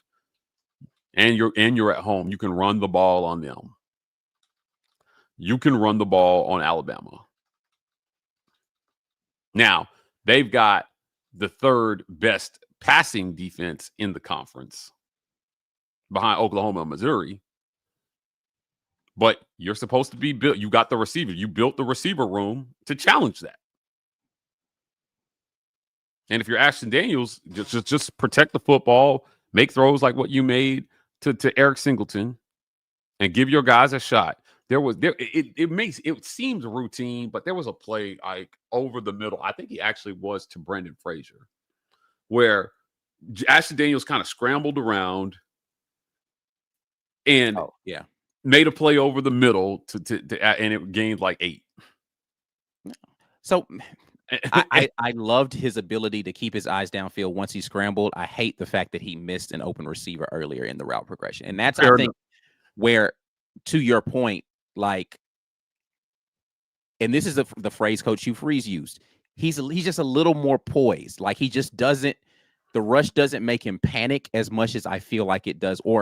And I don't even think Jackson Arnold panics. I think he just kind of gets stuck in the mud. And I've used that phrase for him too. It's just like when he gets back there, he's still playing as if he's in a non-contact jersey. And Ashton Daniels has a little bit faster clock where he's like, okay, I got to get out of here. And then does something improvisationally that you can say, all right, this could lead to something bigger down the line if he can figure out a better chemistry with these guys. Because there was another situation where Ashton Daniels probably should have thrown a touchdown to Perry Thompson, and he ends up scrambling towards us. It might have been a play he got hit where it should have been a targeting. And yes, that was targeting. I don't care what any of you people who are looking at that play want to say about it. It was targeting. I've since yesterday gone and read the rule on this multiple times, and it fit the criteria for both where the hit occurred and the positioning of the rule. Anyway, it was targeting. It was targeting. Yeah. But it might not have been that play, but it was a play where he scrambled up the sideline and Perry Thompson curled to the back of the end zone. He could have hit him in the back of the end zone there instead of running. So it's just little stuff like that I think he needs to like get better at. But to your point, him being off schedule gives you a different element of this offense that you just haven't seen enough of Jackson Arnold's ability to do that. Yeah. Going back to that targeting, college football nerds, this account, I like some of their stuff. If you've never seen their YouTube channel, they do a lot of like really interesting data analysis on all things college football. Highly recommend their channel. But they're wrong on this. Yeah, like they posted under my post about it on Twitter, essentially saying this is categorically not targeting, and I responded, it was like it categorically is targeting. So let me read the rule for you. Okay, yeah, because I was beginning ready to read it, but you go ahead. And the two criteria that you have is the contact to the player and whether or not the player was in a position that they consider to be vulnerable, right? And what I would read for you is leading with the helmet, shoulder, forearm, fist, hand, or elbow to attack with forcible contact at the head or neck area. I ask you who saw that play, does it meet that criteria? The answer to that one is an obvious yes. Right. Did the defender use his helmet, shoulder, forearm, fist, hand, or elbow to forcibly contact the head or neck area? Check. Yes, you get that criteria. Part 2 of the rule says, and there's multiple things that are options here for you to meet here, was the player on the ground, or the ball carrier already in the grasp of an opponent whose forward progress had been stopped. Yeah, that's it. Targeting. It's Like, targeting. again, like, you can say, oh, Auburn fans whine, whatever, bro. Like, the rules are the rules. I didn't make that rule up. It's a stupid conversation. Stop. You're making yourself look dumb at this point in time. 100% targeting. But Auburn potentially they get a first down if you call that right. Yes. Now, they went back. What made this even more egregious is they went back to review the play. And for whether he stepped out or not, which had absolutely no bearing on on the play itself, because it was to give him an extra yard, or take away a yard. It had no bearing on the outcome of that drive. So you went to review something that was completely meaningless while not reviewing the targeting, while the coach was in your ear screaming for it. Just a wild thing to say, and I can't wait to ask Coach Hugh Freeze if he got an answer from the league on that. Right, that to me, it was clearly targeting, and based on what happened to Auburn in the Georgia game, where they stopped to review something else and then came back and threw Kane and Lee out of the game on targeting. I don't know how Birmingham doesn't call down and be like, we screwed them enough this season. Let's not do this. Yeah, I legitimately don't understand how that goes to a review and they come back seeing that and say to themselves, I don't think there's anything here.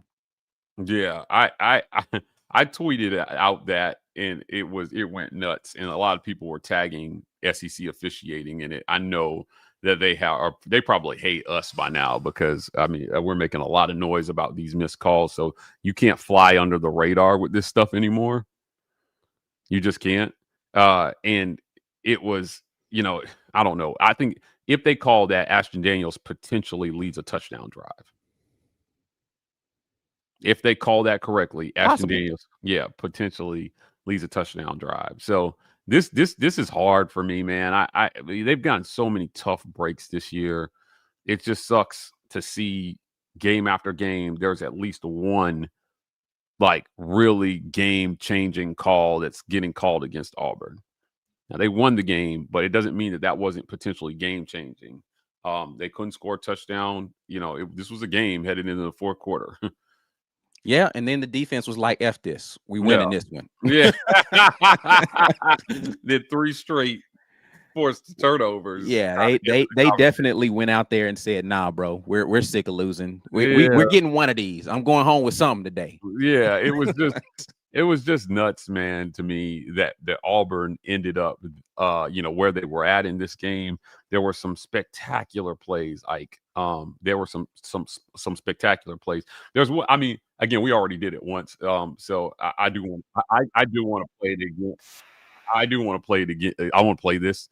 Cam Coleman, we got to find a way to hold. He caught that? Yeah. Crazy. They have the rumors are that the Cam Coleman camp is not happy. Well, why would they be with the way that the offense looks? Yeah, and so he is. If you're going to drop the bag, forget you have to find a way.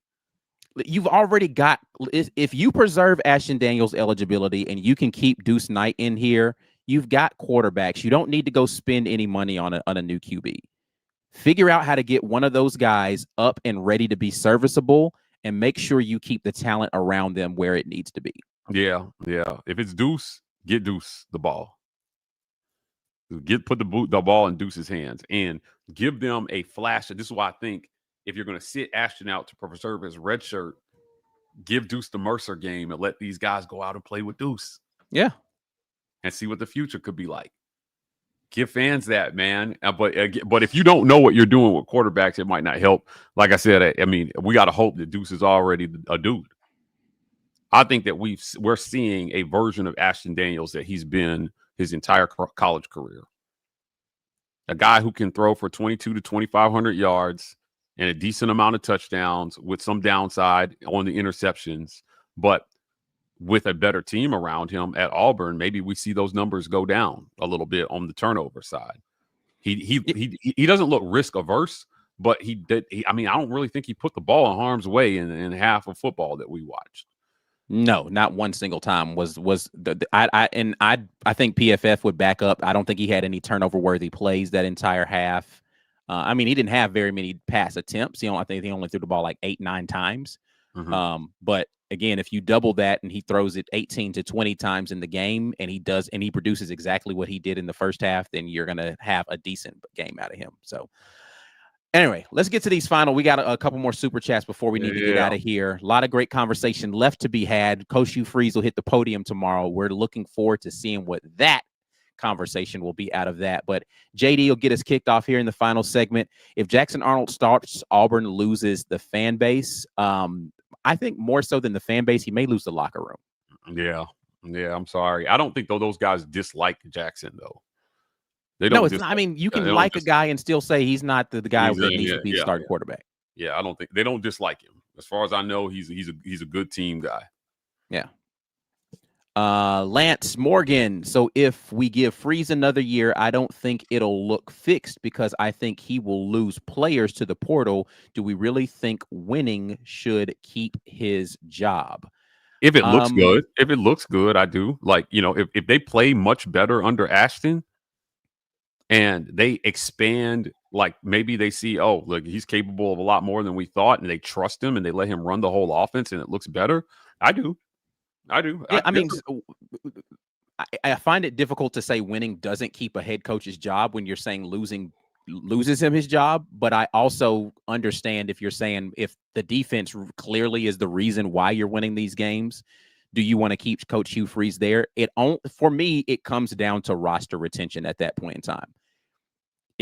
If you're smart, you go and have a conversation with these young men before they exit and hit the portal and say, hey, if we get you a different coach in here, does that change your mind? Yeah. If we get you a different OC in here, does that change your mind? Because I think a lot of the defensive players would stay for DJ Durkin, but they also want to see an offense that's not going to have them have to be Supermen every Saturday. Yeah. DJ's going to get a lot of guys to the league here in the next year or two. But I don't know, man. Like, if he winning out, I think should keep the conversation open. But I still think it's more than just about winning. It's about how you win. Yeah, that's what I'm saying. Like, you can't go out there and look piss poor on offense for 5 more games, whatever it is, and say to yourself you're confident. Yeah, I will not advocate for that. You're an offensive head coach. If you're winning purely, like, let's be clear, that game was won on defense. Absolutely, it was won on defense. That was the leading offense in the SEC they went up against this week, and they held them to like 55% of their normal output on offense. That is insane. If you don't see how extremely talented that Arkansas team is offensively, I don't know what to tell you. Defensively, they played their best game of the season in my book. I don't care what Arkansas's record is. Offensively, it was just more of the same. The only difference was Alex McPherson hit his kicks this time. Anthony Long, I believe Coach Hugh Freeze is going to be pissed tomorrow because I think the media will have brutal questions about the offense. At least I hope they do anyway. My question is going to be about quarterback. I'm spoiler alert. I'm asking him about whether Jackson Arnold literally should be the the first. If he doesn't address it from the beginning, the first question he gets asked, regardless of who gets it, should be, have you made a decision about quarterback yet? You said after the game, because that's what I asked him specifically, are you willing to make that call today? And he said, I need to go look at the film first.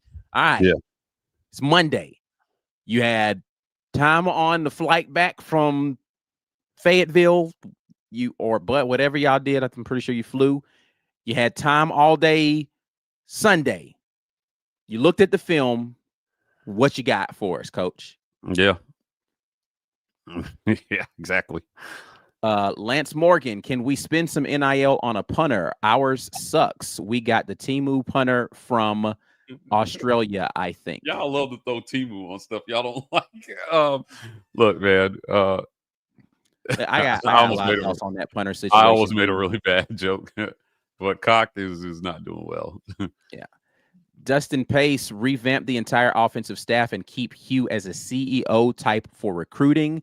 This is the only way I see him lasting more than 4 years at Auburn. Marcus Davis is such a good recruiter. I don't know that you get rid of him. And like I said, running backs are playing well, and they've gotten Alvin Henderson, from what I understand, is a beast. Like, I don't know if you need to revamp the entire offensive staff, but like I'm still advocating for changes at offensive line. I think that those guys are underperforming their actual talent. I don't think tight end has been good. I don't know how anybody can argue tight end has been good. The only thing I'll say about wide receiver is, and I don't, and this is not 100% on Marcus Davis, and none of this stuff is actually 100% on any of these coaches who run those rooms, because they have enough staff that are support there that should help them with these things. I don't see, like, and you've commented on this multiple times. I don't see a reason why Perry Thompson wasn't getting more snaps before now, regardless of what you feel about Horatio Fields. And so that to me goes back to Marcus Davis. If you didn't feel like Perry was getting it early enough because of he didn't understand this and this and that, great. The same way you guys advocated for Malcolm Simmons when he wasn't getting it in his freshman year, to just, all right, he don't have everything, but we got a couple of looks we can throw in there for. You should have done that for Perry. Yeah, I was a strong Malcolm advocate last year in terms of just getting him the ball in space and letting him do his thing. And he showed. I think he showed why you just got to get him the ball. Now he's still got to do the right things. Coach Freeze pointed to him going 200 miles per hour, but sometimes doing the wrong thing. This year, they felt like he was doing the right thing, so he picked up whatever he needed to pick up. But for Perry, same thing, man. I just felt like he could have been out there a lot more than we've seen this first season and a half. And I don't think Horatio is a bad wide receiver, so I don't want anybody saying that, right? But I didn't see anything that should have kept Perry off the field from her. Like, I'm sorry, I just haven't. They called Horatio the Keandre Lambert Smith of this wide receiver room this year, and I hope he gets better, and I hope he gets healthy. But Perry, to me, top 30. I don't know. I've been a big Perry Thompson guy since they recruited. So I will tell you, I am biased in the Perry versus Horatio conversation. 100%, I am biased. But I don't know, man. Like, I think Perry is a dude, and I thought that him and Cam together had the opportunity to be a really good wide receiver, one of the best wide receiver channels we've seen at Auburn. We need a guy who can get them the ball, though, because they can't throw the ball to themselves. Yeah.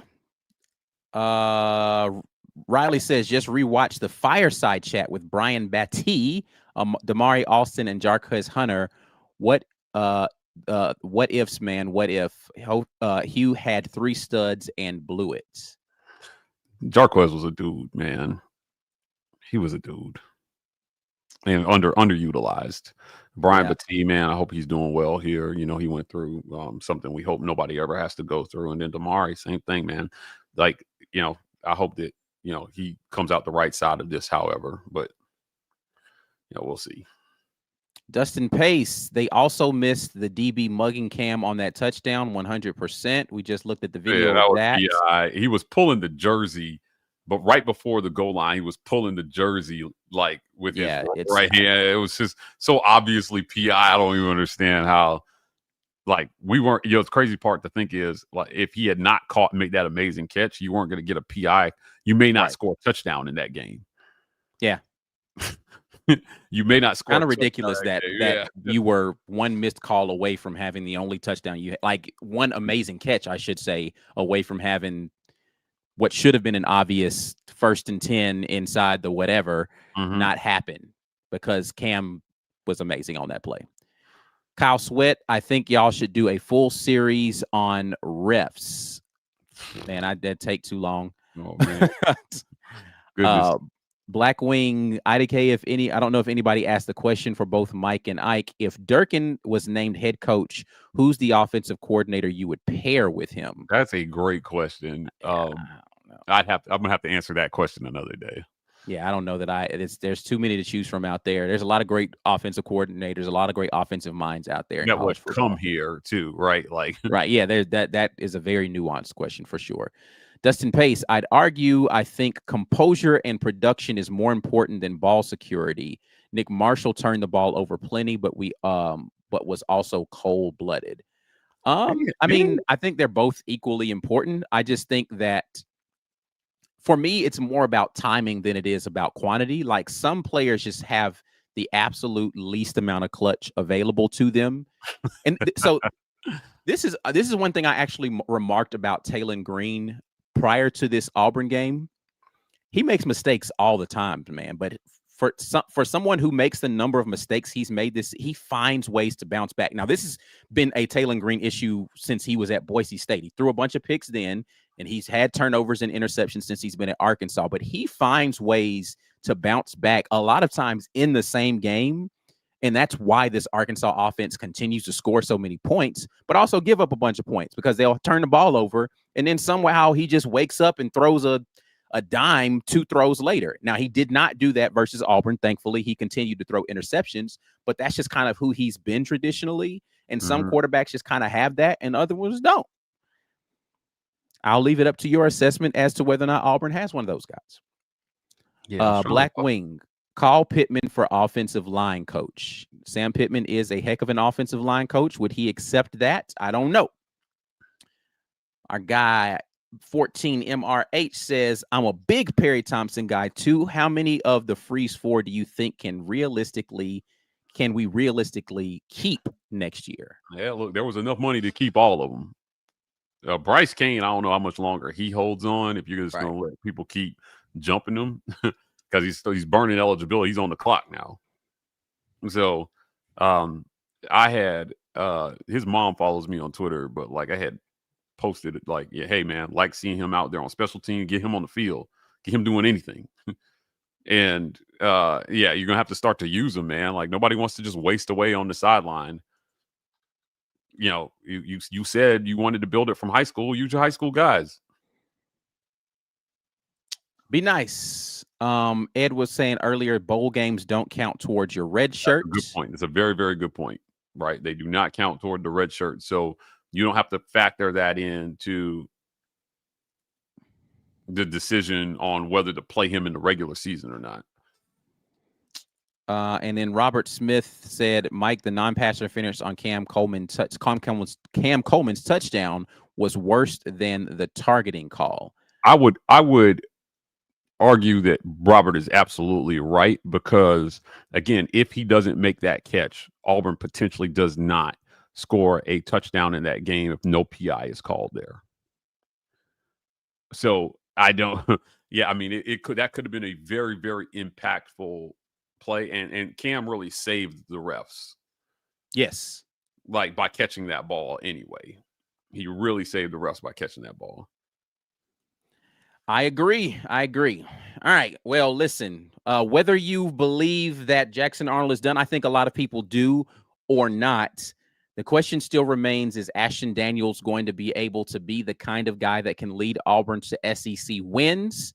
We may get the answer to that this week if he is named as the starter from snap number 1 coming up this weekend versus Kentucky inside of Jordan-Hare. We will have plenty more to say about that game and all of the information we get coming up this week. But Mike G, take us out of here and tell the people ways that they can support all of the work that we will have going for them this week.